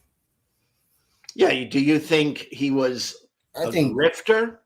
I don't know. I hear the left and people like kind of on your side on the internet, like the atheists, they call Kent Hovind a grifter.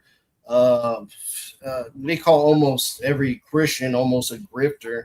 No. Let me tell you something, Lupin, because I don't consider every Christian a grifter at all. All right. So I'm not necessarily saying you, but Yeah, I I'm know just a saying lot that- of people around your circle, not maybe necessarily in your circle, but a lot of people that think similarly to you, like grifters, a very popular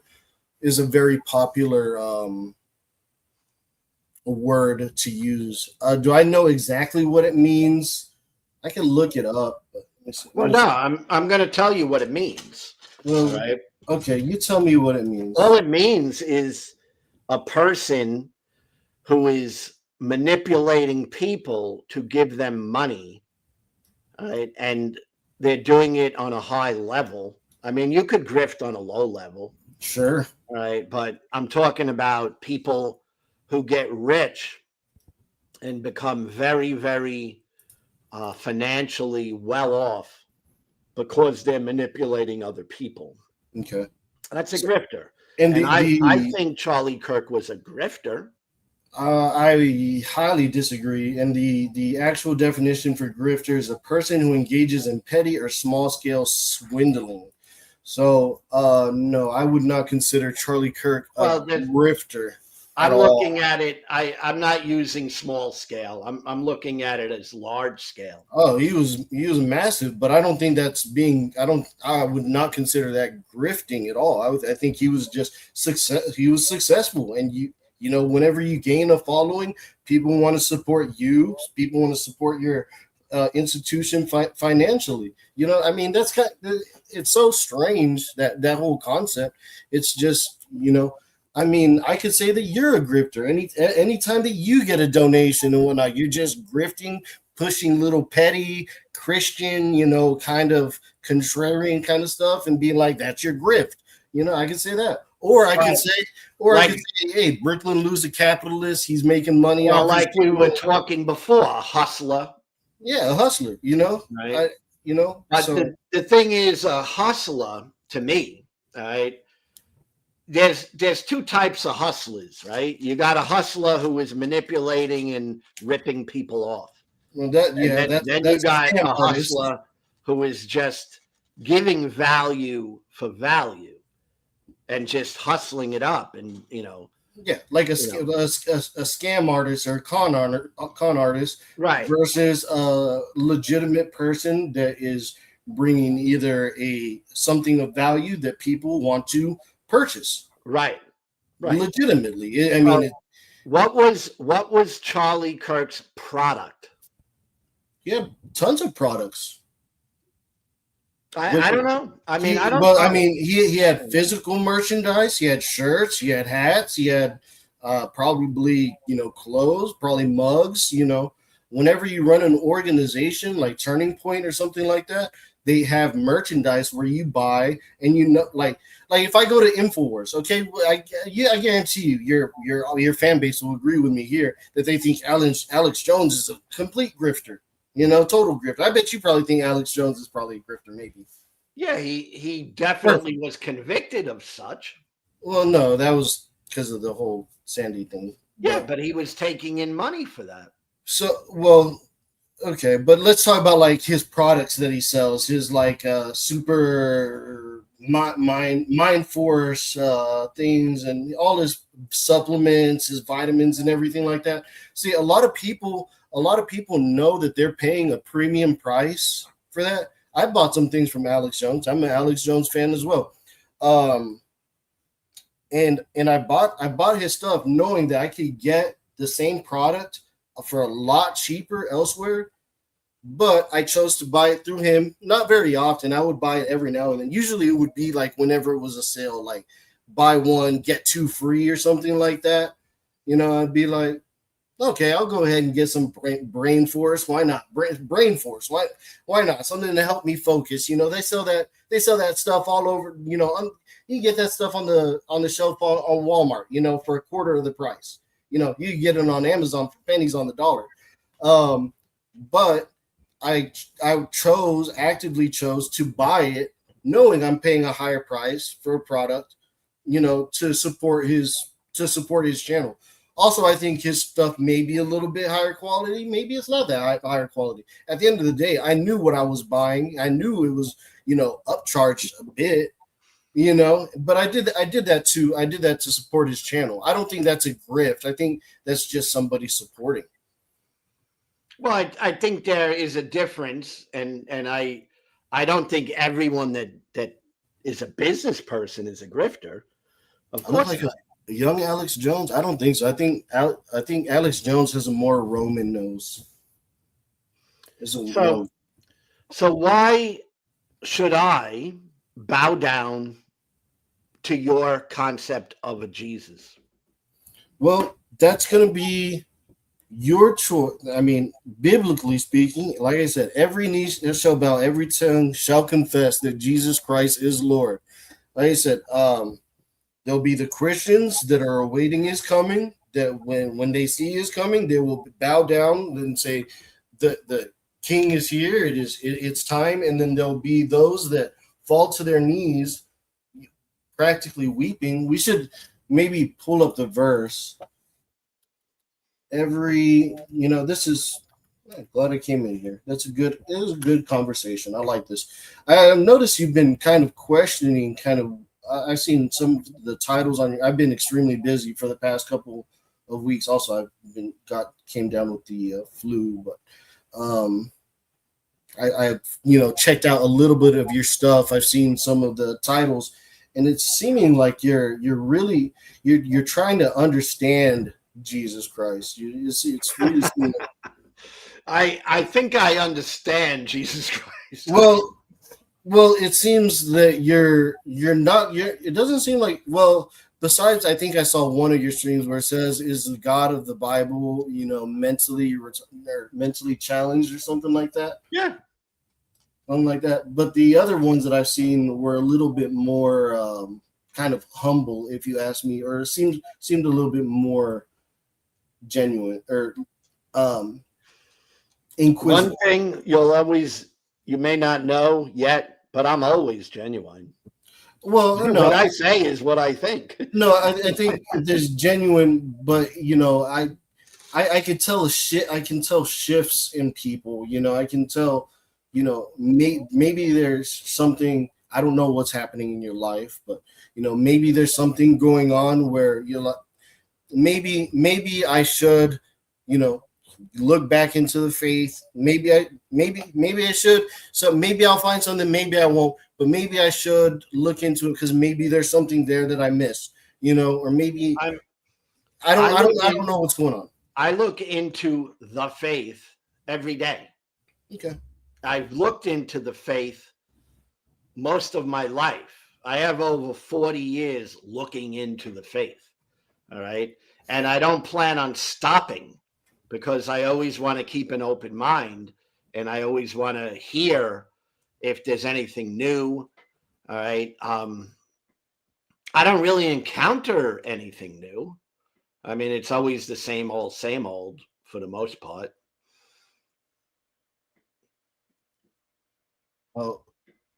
Well, yeah, I find new stuff in the Bible every time I read it. Almost, man, that's crazy. Why would you? But I've read the Bible a few times, so when I pick it up, I'm going to be rereading it. It's not like the first time I've read it. I don't even, be honest with you, I don't even read it anymore. I haven't read the Bible in. Can I just point out some kind of low IQ comments in your comment section real quick? Just maybe one, one. Talk to me, man. Well, let me just say one. Brojo 420 said, "Why would you wear clothes promoting another man?" Brojo, do you not have any clothes? Have your band, your favorite band on it, or your favorite musician, or your favorite artist? I mean, how low IQ do you got to be to even, propose something like that? People do that all the time. Anyway, very low. Would you go get yourself a Charlie Kirk shirt? Sure. Yeah. Yeah, I would. Would you bow down to Charlie Kirk? I mean, I don't think I have a Trump hat here, but I got a ton of Trump hats at another place, at another location. I got a Trump shirt over here, Trump and JD Vance shirt. Okay, so honestly, if you went to a rally, let's say, and Trump was there, Oh yeah. And he said, I'm just trying to make a light, all right, but I would like a serious answer. Let's say you went to a Trump rally and they had people coming up and saying, would you like to, meet the president? And you might probably would want to meet the president. And if you were there and they said, well, in order to meet the president, you have to bow down over here, get on your knees, and then he'll come out and then you can rise to speak with him. Would you do that? Say that one more time. That sounded so out of the ordinary. And it is out of the. I said it for fun. I know. But what did you say? Okay, so if you were at a Trump event and they arrange for 10 people to go meet the president one-on-one, all right, and you were chosen, they said, well, yeah, you can come meet the president. And then you went backstage and they said, okay, what we need you to do is to bow down, get on your knees, and then the president will then speak with you. And after bowing down on your knees, he will then talk to you. Would you do that? No, absolutely not. Okay, thank you. I'm glad you said no. Yeah, no. That's manipulative, Here, I'll show you. I think this is my mom's shirt, actually.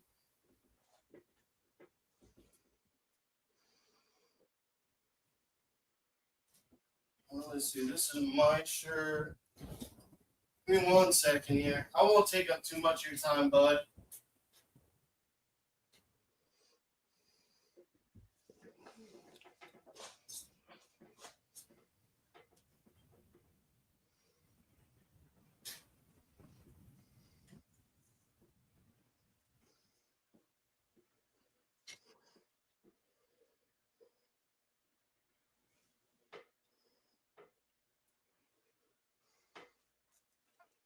I was just about to give up. Got my Trump Vance 2024 shirt. No one forced me to buy that. I went ahead and bought that. This was a shirt I bought from my mom. But it says, Jesus is my savior. Trump is my president. Is there a link between Trump and Jesus? I think a lot of Christians voted for Trump because I think he's one that's he's allowing Christian values to be promoted, unlike Kamala, who, if you go to her rally and say Jesus Christ is Lord, she says you're at the wrong rally. I think that's a bad look. Oh, by the way, congratulations on your new Islamic radicalist communist mayor. Is it mayor or mayor? Yeah, I don't live in New York anymore, but I am happy that Mamdani won. Yeah. Oh, no one else is. Oh no, there's a lot of people happy there. No. You think Mamdani is not popular in New York? Absolutely not. He's not. He wasn't going to follow up with any of his promises, and is not going to follow up with any. No. I didn't ask you. He hasn't even done anything yet. He's not in office. He's not gonna do anything. But you understand he's popular. Yes or no? How did he win the election? It's a good question. I gotta spit. He got over 50% of the vote. He's popular. Yeah. Did you see the voting ballots, though? Like I said, no, I'm not there. I do have a son, though, who lives right near New York City and works in New York City all the time. I think every day. And he was the first person who told me about Mamdani. And he is popular. So who's ever telling you he's not popular, it's not so. I tell you what, if you think, if you like Mamdani, you got a problem. And yeah, he's not going to be popular for very long. He's going to burn. It's funny. It's funny. What was that slogan that that New York had, a while back, around 2001 ish. I think it was like something like Never Forget. Yeah, that had to do with the Yeah. 9/11. Yeah, I guess New York forgot. Why? Because Mandani, Because they voted a jihadi supported a Muslim who's supported by jihadi who gets funding by Hamas, But hey, New York, in New York, man, hey, it's New York. I don't even know what to tell you, but I will say, I mean, you gotta try to be real. All right. You gotta try communist. I said, is ones. Mandami popular in New York? And you said no. That is objectively false. All right. He is popular in New York. Now, he might not be popular a year from now, but he is popular in New York. Yeah. So why don't you learn how to say what is true? So if someone says, is he popular in New York? Instead of saying, oh, no, they all hate him there, say, no, he is actually popular, because then you would be telling the truth. He's popular in New York. He won. Like I said, take a look at those ballot votes. You think he cheated? Well, have you not seen the ballot? Well, you want me to tell you how the ballots were set up? No, I'm asking. I have not studied it. Do I think that there's? Yeah, I do. No, bring the evidence. You can be a hero.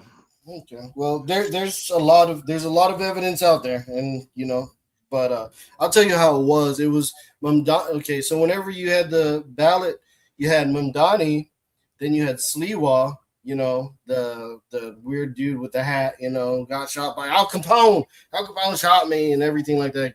Crazy dude. He's the Republican one. He's just there. He's just there to do whatever. He's never gonna win. That guy's a goofball. But then it had Mamdani again. And then they had a person that you've never heard from before. And then it had Cuomo, who's also garbage. Let's be honest. New York is always going to select garbage.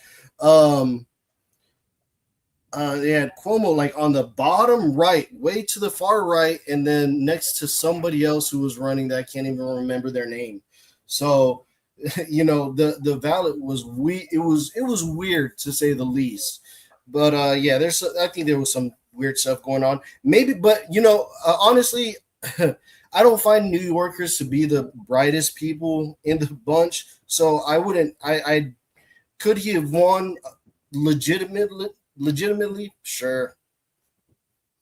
New York. I mean, Donald Trump seemed to have won legitimately, and he's not popular. He also seems to have lost illegitimately too, No, he lost legitimately as well as won legitimately. I mean, the idea that when you lose, you just say, "Oh, somebody cheated me."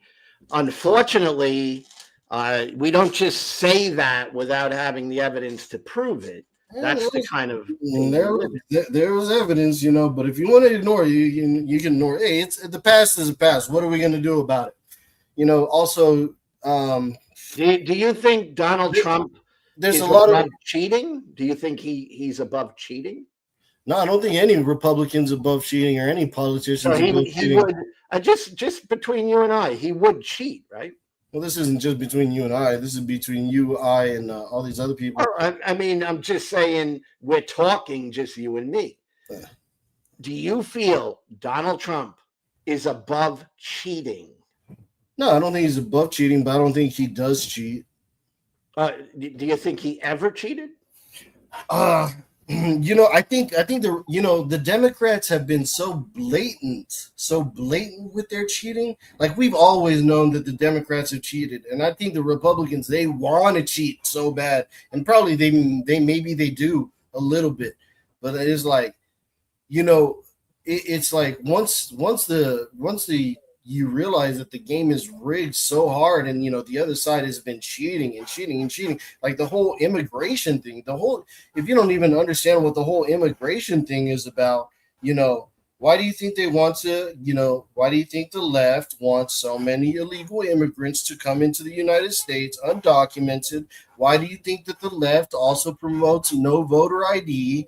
Why do you think the left gives, undocumented people benefits that even Americans can't get? There's a point in time. It's still, definitely during Biden's era, you were better off being illegal. You were getting more benefit. It was easier to get benefits as an illegal than it was as an American. And this illegal thing is really funny, like to me. What? Like you make a big thing about this illegal thing. All right. It's like, do you know? I mean, because I assume you do, all right, but maybe you don't. So do you know anyone who is here and they are not American citizens? Do you know anyone like that? Me personally?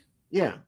Not personally, but I've seen interviews. I've seen people being interviewed. And I've seen how they do the recruiting.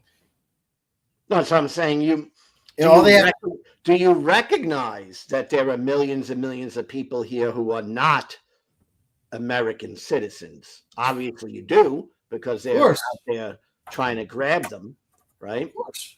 Yeah, they are grabbing. Okay. Do you think those millions upon millions of individuals who are not legal American citizens, do you feel they're bad people? No, not all of them. Okay, now, if you're not a bad person, do you think you should be thrown on the floor, cuffed, put in a detention facility without due process, and maybe sent to a country you've never even heard of? Let's say Uganda.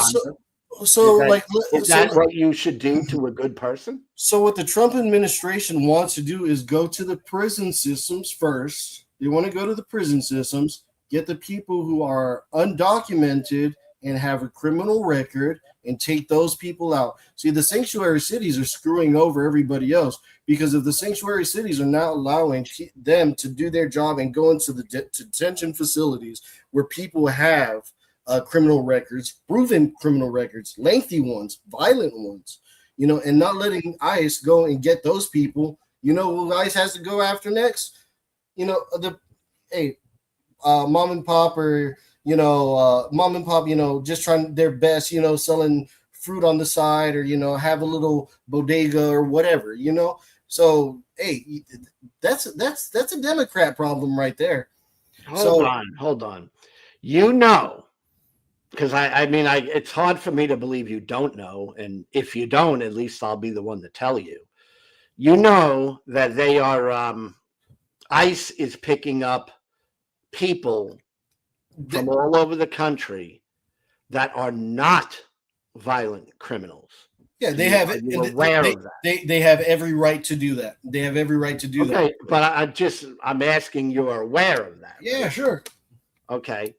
Now, when you come across someone, or if you know someone who is not a violent criminal, okay, how do you think they should be treated? Should they be grabbed, thrown in a truck, and taken to an unknown place and put in a facility and then sent to Africa?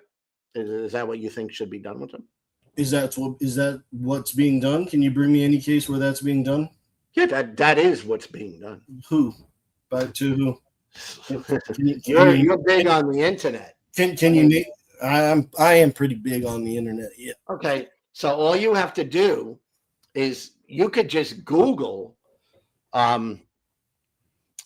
people being apprehended or taken off the streets by ICE, and you will see case after case after case of non-violent people. All right, now I know that there's some violent ones in there. So okay. Don't throw at me that. Don't throw at me. Do you support that? What's that? Do you do you support violent offenders that are here illegally to be, get tossed out of the country? I think that violent offenders Man, that's crazy. should be detained. They should have their day in court. Illegal people who came here illegally that shouldn't be here in the first place. I understand, but I'm saying, in my opinion, they should be captured. They should be prosecuted. They should have their day in court, because if not, mistakes are going to be made. Innocent people are going to suffer, because we have a legal system here. And that's one of the beautiful parts about America, is we have a legal system. So they should be put through the legal system. And if they're illegally here, I think they should be deported. If they're violent criminals, yes. So that's my answer for that. Yeah. I think let's see.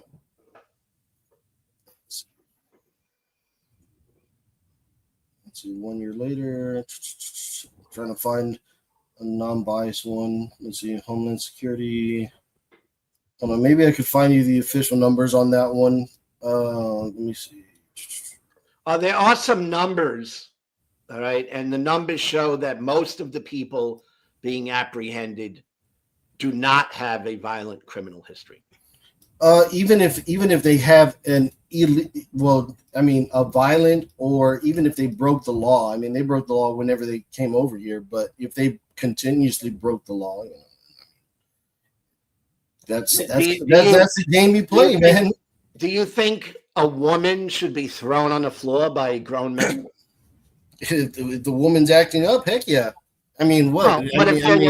If you have a woman, women, they want their equal rights, right? If you have a woman yelling and screaming on a corner, all right, and ICE agents go to apprehend that person, and the woman is yelling and screaming things like, "Let me go get my papers," or "I am legal," do you think that she should be thrown on the floor?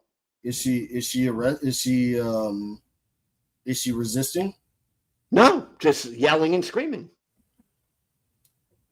Just yelling and screaming? Yeah. Where is she getting thrown on the floor? Oh, they do it every day. Okay. Well, find me the video on it. The videos are all over the internet. Okay. Well, I mean, you're making just Google. I mean, I told you, and you know this. I'm not good at going on the computer internet while I'm talking. But if you Google anything like woman gets thrown on floor by ICE, I mean, that should do it. Mm-hmm. That should do it. And you'll see women getting thrown on the floor by ICE. And let me ask you this: Were you this critical when Obama was doing that? Because Obama has deported more than Trump has. Okay. I am not by a couple million. Okay. I am not against a country that deports people. I do not think everyone has to be here. All right.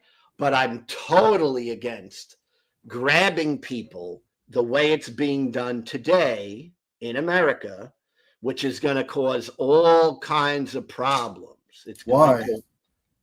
It is already causing all kinds of problems. Why? Who's it causing problems for? It's causing all kinds of problems in communities all over America. Okay. And if you don't know that, then you should look up Chicago ICE, something like that. See what ICE is doing in Chicago. I see it, and I support it. That's exactly what I voted for. Okay, so the other day in Chicago, ICE went into a daycare with children, grabbed a Spanish woman from Colombia who was a teacher there and was very well loved in the daycare, who took care of babies, and they grabbed her and threw her out of the place and took her away and went through the rooms with guns in a daycare. Do you support that? that's a good thing? Well, I mean, hey, Chicago is going to do what Chicago is going to do. Chicago is one of those sanctuary cities, and if they would have let them go after the ones that are in the prisons and everything like that, maybe that woman wouldn't have been targeted. So you think it's a good thing to drag women out of a daycare while children are watching, okay? And you think that's good. Maybe the woman should bow down to them. Would that make you feel better? She should comply. Should she bow down to them? I guess she did, regardless. No, she was tossed around like an animal. She was forced. Yeah. Are you for men forcing women who are unarmed, who are little ladies, that they're forcing them to do things, and you think that's a good thing? I support the deportations of illegal immigrants if they have a criminal history, whether it's violent or non-violent. Okay, do you have any people in your family who are here and do not have American citizenship? Why the hell would I even say something like that? Of course, no, I don't. But would I be stupid enough to even? I'm not like your audience. Okay, I'm not going to go and self rat my family out. What's wrong? What with if you? No, all of my family is legal. Hypothetically, my family is all of my family is here, 100% legal and proud Americans. Okay, do you know that American citizens have been detained and held for days? Do you know that? Probably, maybe. No, not maybe. It is happening. How many? A lot. A lot. How much is a lot? Not a couple, hundreds. Hundreds? Yeah, hundreds.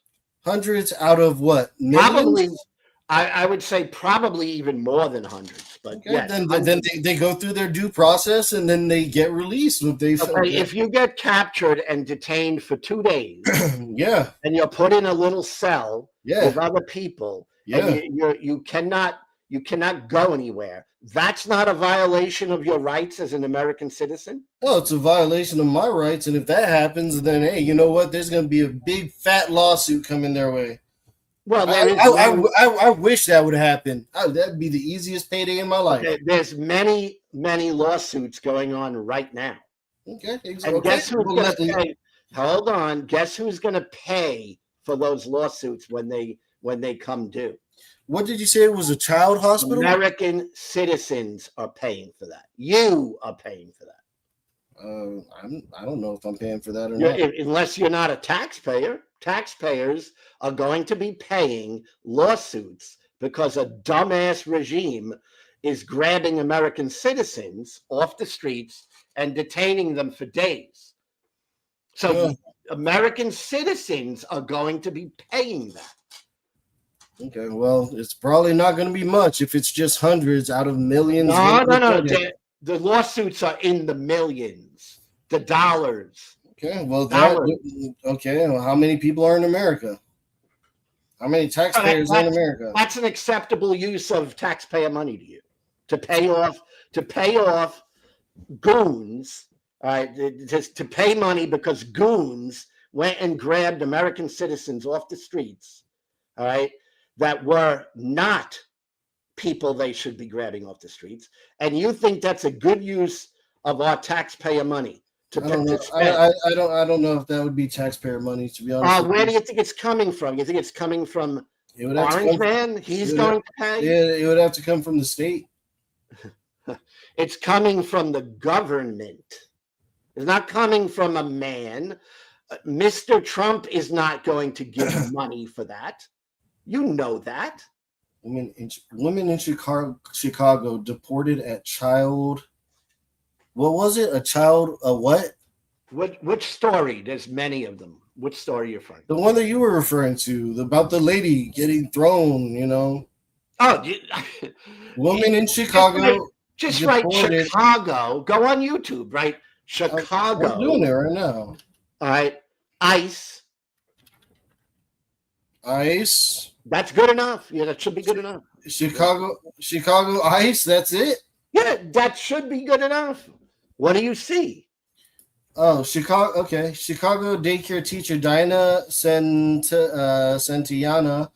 Galleno released from detention.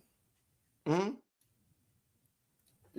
Judge rules. She had a legal work permit. Okay, so she was Hey, look, released. She are was there more? released. Are there more? The children, they had to watch that, right?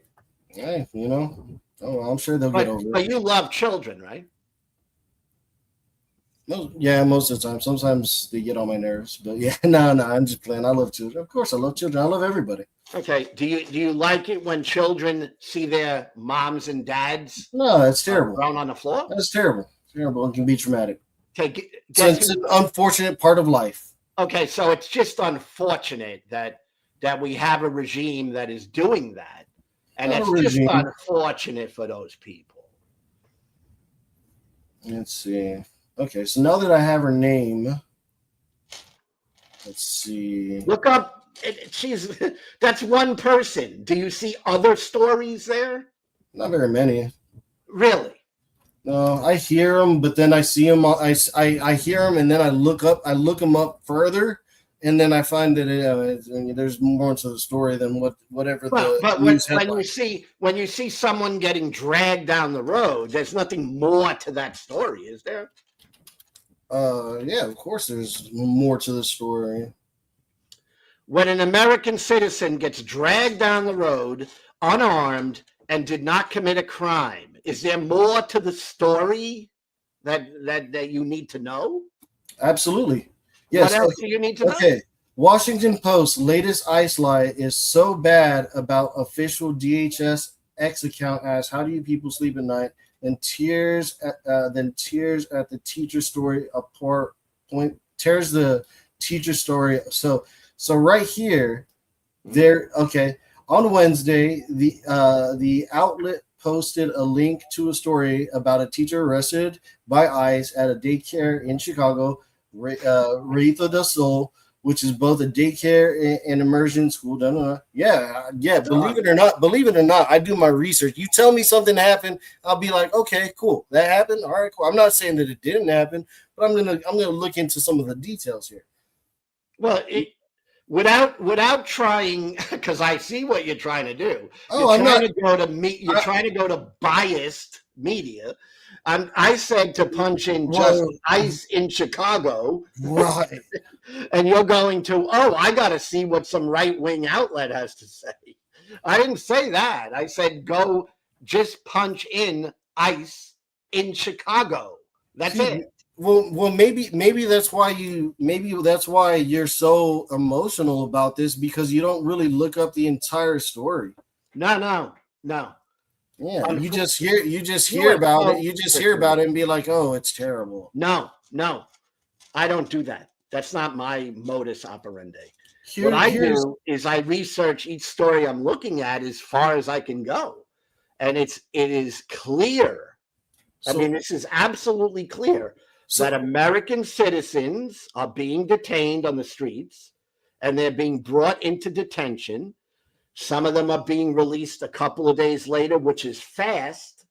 Okay. Yeah. And they are being tossed on the ground. That is happening. Okay. There's been American citizens shot at, and American citizens have been hit with gunfire. All right. Yeah. So, yeah, we know that. We know who's doing that. What do you mean? ICE is doing that. Oh, ISIS? Oh, really? Is ICE just shooting people now too? Oh yeah, they definitely have. Through the back of the cars, not being attacked. Okay. They call it defensive fire. When someone's running away, they could shoot through the back of their car. Okay, like the cowards that they are. All right, they shoot in the back of a car, and it has hit people. So people have been shot. Okay, American citizens have been shot. Okay, so let me an illegal immigrant was shot, or actually I think 2 were murdered by some people don't want to call them Antifa but he seems to have yeah, it's funny, right? It is funny. It was funny that he was trying to kill ICE. He was trying to kill ICE, ICE It is. patrol, but then he ended up killing two. What He ended you up killing literally two say, immigrants. okay, if an Okay, illegal he was a left wing loony. How about that? Does that make it an better? illegal immigrant kills someone, I say he killed someone. I don't hide it. No, I didn't. Well, you If- didn't. if You a didn't listen to what I said. If a guy who happens to be a left-wing political on No, the left-wing political side nut shoots job. someone, I say it. I don't go, oh no, he didn't shoot anybody. okay. Well, then say it. Then I say do. I say do all the say time. say that left wing political nut went to go and assassinate ICE agents, and in doing so, unintentionally killed two illegal immigrants Oh yeah, that were. yeah. You know, Okay, why don't that you just say story- that? I do. Good. All right. I good. do. That's I'm good. gonna, That's all I'm you gonna gotta say it. I'm gonna say it right now. Okay. There was a guy who went over to the ICE facility. I don't remember the town it know. was. Wasn't but- no intention. He shot at a car Right. and he ended up hitting two immigrants. Good. Way to go. Way to go, Right. left. And that was Wait. what it's Way to not go, left. clear. Way to go, It's not lefties. clear what his politics was. Oh, But right. that's- Because there's a ton of right wingers out there fighting against ICE. Well, Let me tell we you. don't just on my channel we just don't make shit up. But you do. You do. No, I don't. I just told you the facts. Yeah, The well, facts let me tell you the facts about what happened to this Colombian woman. Officers attempted to conduct a targeted traffic stop on this female illegal alien from Colombia. Officers attempted to pull over this vehicle, which was registered to a female illegal alien with sirens and emergency lights, but the male driver refused to pull the vehicle over. Law enforcement pursued the vehicle before the assailant sped into a shopping plaza where he had the female passenger fled in where let me read that last part again. Law enforcement pursued the vehicle before the assailant sped into a shopping plaza where he and the female passenger fled in the vehicle this is poorly worded. Let me see. Law enforcement pursued the vehicle before the assailant sped into a shopping plaza where he and the female passenger fled the vehicle. Okay, they left the vehicle. They ran into a daycare. They ran into a daycare and attempted to barricade themselves inside the daycare, recklessly endangering the children inside. The illegal alien female Hold was on. arrested. You realize what you're reading from, right? This is from Homeland Security. Yes. Do you understand that they're lying hunks of shit? I bet you they have video footage of No, it. they don't. No. See, this is where the difference between you and me. Oh, okay. Right. But you said she was a teacher. She was a teacher, Oh my. Oh, okay. right? And No. that story that you're reading was literally not what happened. That was propaganda. That's not what happened.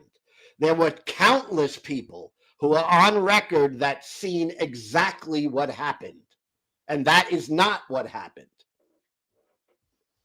But you don't care about that. No, you believe a regime when they put out propaganda. I believe this more than I believe your story. I'll say that. Oh, you don't believe the people who were literally there. You just say, "Oh, Kristi Noem, who was not there, she released a statement saying something." This is why you're a Christian, my friend, because you don't think critically. You don't analyze things. Yeah, You right. just- I just analyzed what you told me, did my research, and found that there's a whole litany to what you said. No. See, You're you seeing something- you gave me a headline. I went and found the actual police No. report. I found No, no, no. I found what was said by the Department of Homeland Security. I'm sorry, Lou. Look, I am a critical thinker, and I do my research. You know, you guys, you atheists, you free thinkers that are so free thinking, all think the same for some reason. You know, I mean, Come on, Lou. It's crazy. It's crazy what you're saying here. What I'm saying Go ahead. is What are that you trying to what say? you are reading has not been proven to be true. All right. And what I told you is what actually happened. Okay, is That's what what I'm telling you. it's okay. What article did you read that from? Where did you get that information from? I Did you see it literally, with your own eyes? let me tell you where. I literally watched 3 press conferences where the community, regular people in the community, was speaking about being there at that daycare center Who at the cares? time. Oh, you don't care what they said. You care Yeah, what, because oh my god, do you know how many police videos I watch where somebody is shooting at innocent people and then there's some crazy woman screaming in the back because she's going all crazy and she doesn't know what the hell she's talking about. She's pretty much like Missing Mod, just flailing in the back. okay, if you got 10 people who were there at the daycare, seen what happened, and they tell you in a press conference what they saw, and then it is the complete opposite when you hear Christy Nome, who was not there, all right, did not see anything that happened, tell you that this person was dangerous. You just believe it. That's how gullible you are. You just believe it. I'm taking their words over. I'm not going to just. You're taking the words of a propagandist over 10 citizens who were standing there watching it. Because they could have seen just Some of which, they don't know. They do not know the entire story, sir. Some of Neither which do is you. on film. Neither Some do of it you. is on film. All right. But you're going to believe the propagandist because you don't actually think, gee, maybe she's lying. And how am I going to figure out if she's lying or not?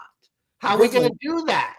Well, we're going to go to people who were there on the ground watching what happened, and we're going to look at the film of what happened. We're not listening to some propaganda. Why don't you pull it up? Pull up the entire thing from start to finish. I followed it from start to finish. No, you didn't. You just yes, followed I did. You just followed the headlines. I did. No, you didn't. No, yes, you didn't. I did. Oh, okay. So why didn't you at least mention that they had a traffic stop? Why did you not even mention the traffic stop? Because none of that. Because you didn't. Because that's not what happened. You see, this is what a grifter is. See, you're pushing out false information. See, you're scamming people. You are scamming people. You are a grifter. And I feel sorry for. Oh my gosh! I feel bad for anybody. I'm a grifter. Yeah, I think you are a grifter if you're pushing this. I'm not pushing anything. I watched every press conference from that event. I saw citizen after citizen coming up and speaking about what happened. You're believing a press release from a Gestapo force. That's what you're believing. Yeah, and you go, oh, that's what I'm going to believe. Yeah, you're believing the press that says, oh, no, press. I saw the people. Oh, okay. So you saw the people who didn't see everything, and they did see it. Oh, you went and interviewed them. You saw that they saw it. I saw them being interviewed. Okay, Brooklyn. I saw them literally talking about what they seen. Okay. And did it ever occur to you that maybe they didn't see everything? Does it ever occur to you that what you're reading is total BS? It could be. It could be. So how do we know how do we know what's right? Until further notice, how about we say this? Both of us don't know the entire truth, and both of us will wait until everything that I said was the entire truth. No, it may be your truth. It may be your truth, but not everything I said is on the record. All right, they went. What record? They went into a daycare. That is on the record. What record? Nobody is disputing that. Even Christy Nome is not disputing that. So they ran into a daycare. They ran into a daycare. Yes. Okay. I watched it. You could see them go into the daycare. Okay, why right. were they fleeing the cops? Were they No. fleeing ICE? The door was open. They weren't barricaded out. Were they fleeing ICE, and did they go to a daycare? I don't know the answer to that. Oh, well, that's all you had to say. No, but that's all you have to say. Truth. So you don't know the truth. You just know what you heard on the. You know what you heard online. I do not know what happened before they went into the daycare. That's all you got to say. That's all you got to say. Why don't you say what is true? That's what I was telling you, bro. They did go into a daycare. They did drag a woman out. They did have guns. They did do it in front of children. All right.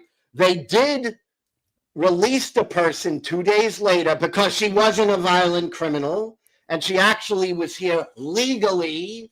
All right. That's what we know. All right. If you're going to say, well, do we know what happened a half hour I'm gonna say we don't know. So maybe DHS could be full of shit. Maybe the witnesses could have seen a partial piece of it, and they could be they could be wrong. That happens all the time. People interfere because they think, they're beating them. Like I've seen people literally say, oh, quit attacking them, You see it all the time. People gathering and getting into cop investigation, and they're like, you're attacking them. Next thing you know, the guy pulls out a gun, shoots the cop, or shoots them, and shoots the people. It happens all the time. You want me to pull you up a specific case? We know that the woman had no gun.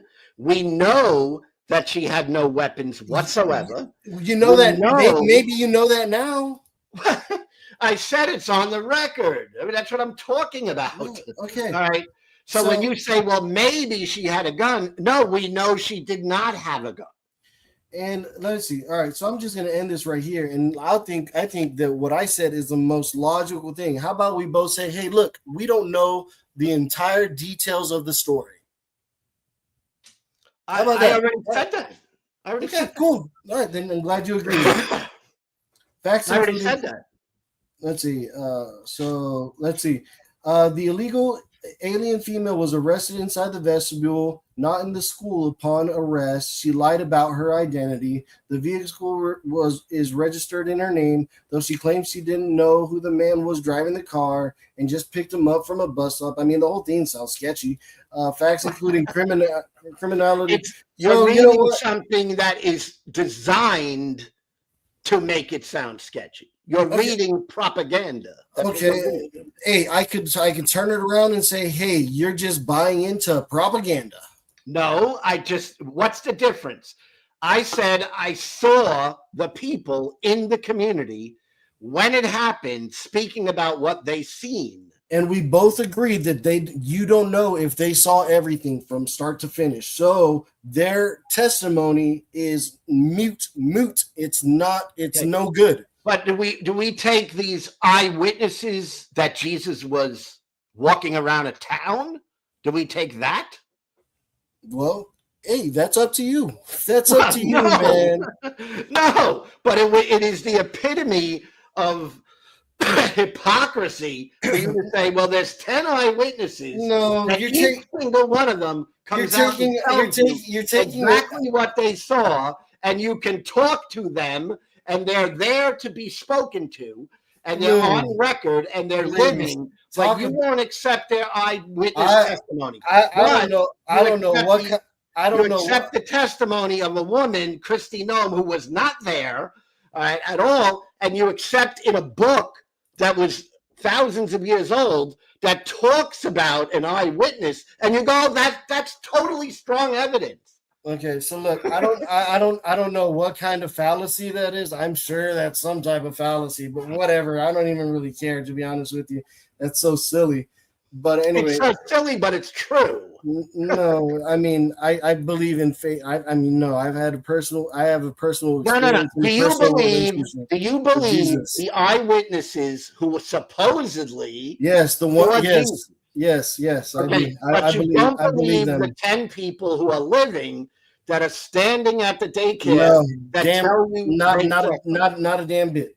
Okay, so there you go. Yeah, That is- call me a hypocrite. I No, don't know. no, what you it's know. it's hypocrisy, it's Yeah, bias, call me a hypocrite. Call me biased. Whatever. and I it don't care. shows why you're a Christian, because you're biased and you don't care about evidence. You don't care about what's real. What you did was you read something Yeah. from Christy Nome. You read It's something. from. This isn't from. Right. This is from Homeland Security. Yeah, that's who it is. That's who Yeah, puts that out. But you don't know if she typed this. It's her department. That's who puts that out. Hey, so what? It's her department, but I mean, yeah, who knows who's running that? So Right, but you believe that. who knows who's You running really her don't. that the Department of Homeland Security? You believe that. I believe that more than those witnesses. Yes, I Yes. believe. I Okay? believe. And I you believe. I believe the invisible. I you believe. the I invisible witnesses. Yes. None of which yes. have a name Yes. Yes. in I the do. I Bible. do. You Yes. believe- you Yes. never Yes. met them. Yes. You Yes. don't know who yes. they are. Yes. Right? But yes, you believe that. Yes. So yes. with that, yes. I don't Yeah, even know call what me- we can talk about. You can call me a hypocrite. Call me whatever you Well, like. I how don't care. can we talk when you just said, and you just said, I believe witnesses that I don't know. I have no idea what they're actually talking about. And I don't believe witnesses who are living today that look at something and are being interviewed and can be cross-examined. I don't believe them, but I believe in a fairy tale witness. Yeah, Right? I believe that the apostles died for what they believed. You And they believe didn't- there was eyewitnesses to the resurrection. there was eyewitnesses to the resurrection. There was none, and why would you believe them? You don't believe 10 people in Chicago who were standing there and No. looked at and recorded some of it on video. You don't believe them. No, I don't. No, I don't find Chicago to be the brightest. City. Enough said. Yeah, I find them to be pretty corrupt as well. Enough said. Mm-hmm. Yeah. You believe whatever the heck you want to believe. Yeah. You don't base it on the evidence. You Neither do not. you. You base it on what somebody told you. Somebody said something. Someone put it in writing. Same You as you. don't go any further. Same as you. You Same as just you. want to believe something. Same That's as it. you. Same as you. You want to believe. You want to believe. You want to believe the witnesses, even though you admitted that you don't know if they saw the whole thing from start to beginning. I didn't. do Say, not I know- never even we said do they not- saw the whole thing from start to beginning. Exactly. So how can you trust their I testimony? told you what they saw according to them, and they are living and they're real. Okay. And Okay. they could be wrong. Well, okay, but can the Bible be wrong? Well, you know what? We're gonna have to wait and see. I don't believe so. Okay, so it's all based on what you believe, and that's fine. It's believe So- what has been revealed to me. If it hasn't Okay, been revealed to you yet, whatever you If it- want to believe. hey, All God, right. hey, amen. God gave you freedom of choice and free will. Okay, some of us. Just like Ember can believe she's a woman, she's still a man. I'm sorry, because I know that's where you got that jab from. So she could believe she's a woman all she wants, but I saw it, and I know that's where you pulled the comment from. I didn't. It was Ember saying, "Wait, eyewitness are doubting the reliability of No. eyewitness." No. Wait. I know that's where you got it from. No. Yeah. Listen. I know you want to pretend Ember- like I didn't catch that. Ember, So I am Ember sure- can believe if she is a woman, but Ember is not a woman I'm sure No. Ember is capable of defending herself. himself. Herself. Oh, okay. See how I see. This is why I can't take your testimony, because I know you got two eyes. I know you got a functioning functioning brain, but I know you got a functioning brain. And I know you know the truth. About You know- what? Huh? About what? Ember. What Ember is? Ember is a woman. That's her man. gender. It's a That's her man. gender. It's a man. That's a man. Uh, That's a her man gender is a who woman. grew I do his hair not. out. I do not examine Ember, nor do I think she would want me to examine her. And Ember, if you're there, Yeah. please chime in. All right. But I know that Ember is a woman, and that is her gender. That I know. All right. Mhm. I am not physically examining her, nor do I want to. Nor Can is it you my. can you can't use your eyes? Okay, so see, how can you even trust yourself? How can you even trust yourself when you are lying? You are literally lying to yourself. You're What are lying. you talking about? You are lying to yourself. You're lying to yourself. You're playing into a delusion. Have you seen a picture of Ember?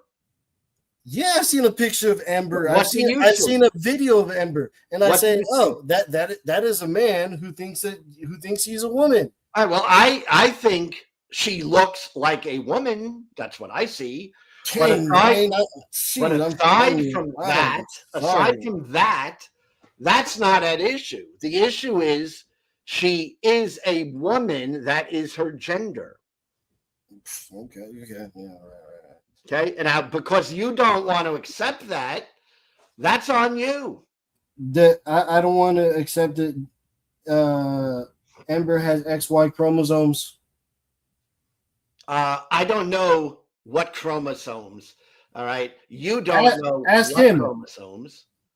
Well, if Ember, if you're still here, she doesn't want.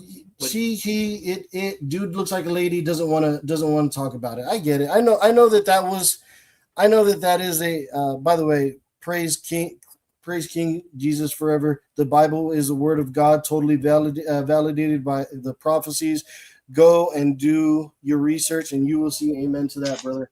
By the way, you do have Dark Light Delirium's comment up, which is just taking up a lot of space on the screen.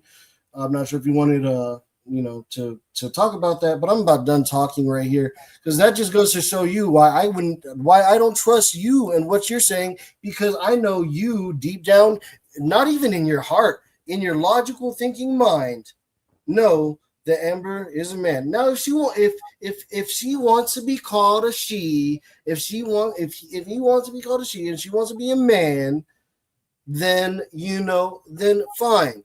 If you want to respect that, go ahead.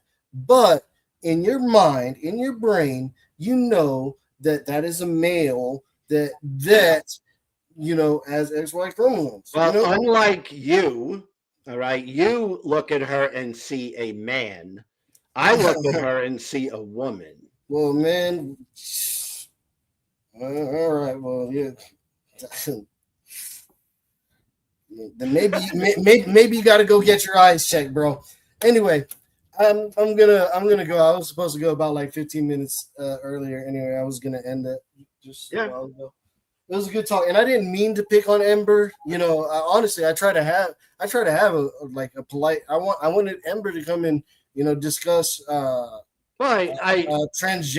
I wish that Ember came in, but it's up to her. Right. It is. It's up to that person on whether or not she, whatever you want to call her. It's up to that person what that person wants to do, and yeah, I wouldn't know. I told her I would do it even politely. I would even refer to her as a her if that made her comfortable. But she didn't want to, and then she wanted to go in and throw in a little underhanded comment right here. Wait, are we doubting the reliability of eyewitnesses? Like I wouldn't pick up on that. Sorry, you said something dumb, and then I was like, got let me go and hammer that in right there for you. Well, so that's why I can't trust you. That is true.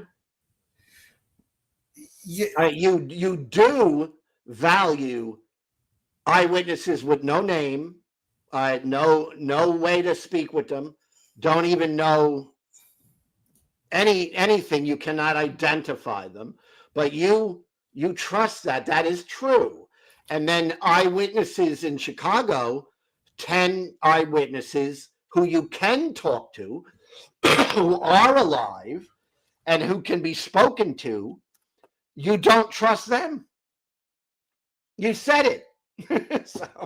so that is absolutely true.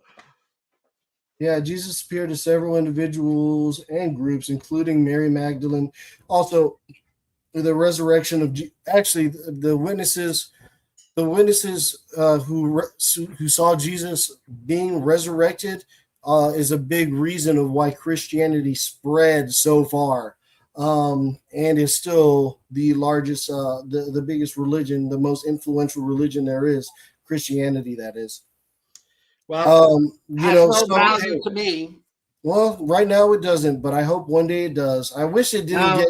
I no, wish it you're not didn't gonna. get. I wish I'm it going didn't to tell get. you right now. I know. My I know. knee I'm not will going to. not be bowing. Oh, My it knee will. will not be pleading. You will not Okay. hear me crying and whining because it ain't happening. I'm Okay. not bowing down Okay. to that thing you call a god. My mercy, Ain't happening. my merciful God. Well, God may God have mercy on your soul. May God have Well, mercy on all of us. Why don't you plead and get on your knees and bow and plead and tell him, please, please, please. I do. I do. Yeah. I do. Okay. Well, I don't. Yeah. I do. I plead with him whenever I'm in times of struggle and whenever I'm doing well. I give thanks and I lament and yeah. Very, very beta.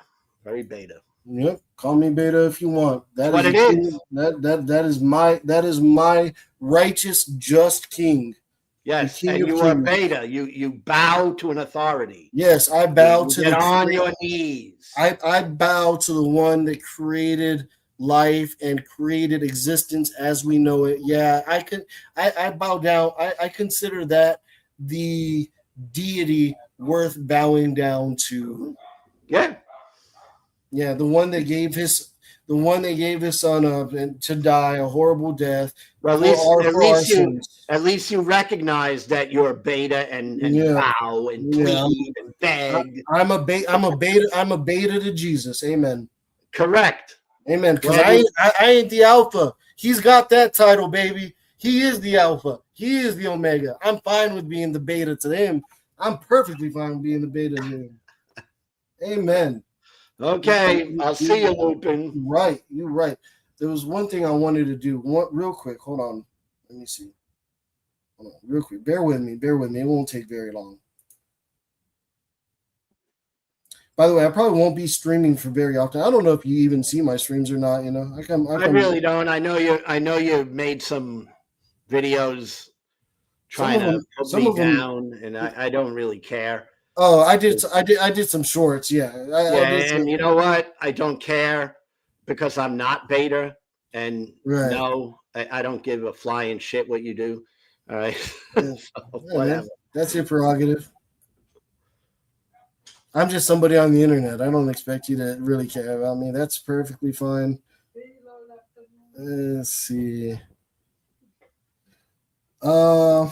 Yeah, I probably won't be streaming too much. I'm going to be doing a lot. I'm going to be heading out to Tennessee pretty soon.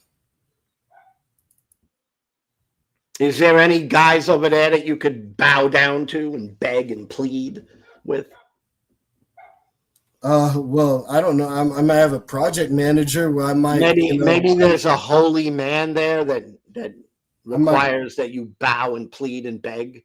I might plead like a project manager. Hey, can I take this day off? I don't know. Where would it be at here? I gotta redo all this here. It could be kind of gone. Let me see.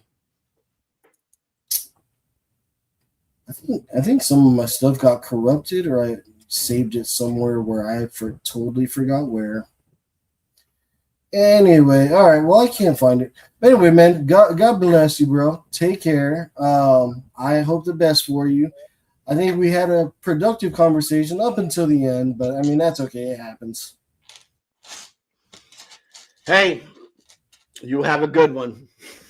Yeah. You have a good one too. And yep. hopefully you don't have arthritis or anything like that, because I mean you might end up bowing unknowingly. I have arthritis. Oh man, in the knees. No, I have Oh. arthritis, not in my knees. Okay. Well, let's pray for your joints. So you stand tall, brother. And you know that nothing's going to happen, but you want to waste your time, go ahead. Nothing is going to happen. What? With your prayers, nothing's going to happen. Nothing ever happened. I don't know that. I don't know that at all. Okay, then pray for my arthritis. And next time you come on, ask me if I still have the arthritis. If I don't, then I will tell you I don't have it. Oh, can you take the? I can tell you something that can help you with your arthritis. I'm not struggling with it. I have arthritis, but Oh, well, I'm I fine. mean, well, for like joint pain and everything, like I have joint pain. But you know what? If you don't want, something that is a little. I a have little joint well- pain, and guess what? I'm I'll not let- so weak. I don't cry when I get pain. Okay, well, hey, I know arthritis gets pretty painful, but hey, I you have don't want help. pain. Hey, if you're too I've had much, pain for the last 30 years of my life. okay, well, I've had. Okay. And you yeah. don't see me coming on here. Please, I got pain. Well, I was gonna just recommend something to you, but hey, man, you got this. You got it, right? I got it. Totally. Hey, man. All righty. All right. We'll see you. So anyway, that was fun. I really wish Ember was here, but what are you going to do? So anyway, I'm gotta go. So everyone have a good day. Bye.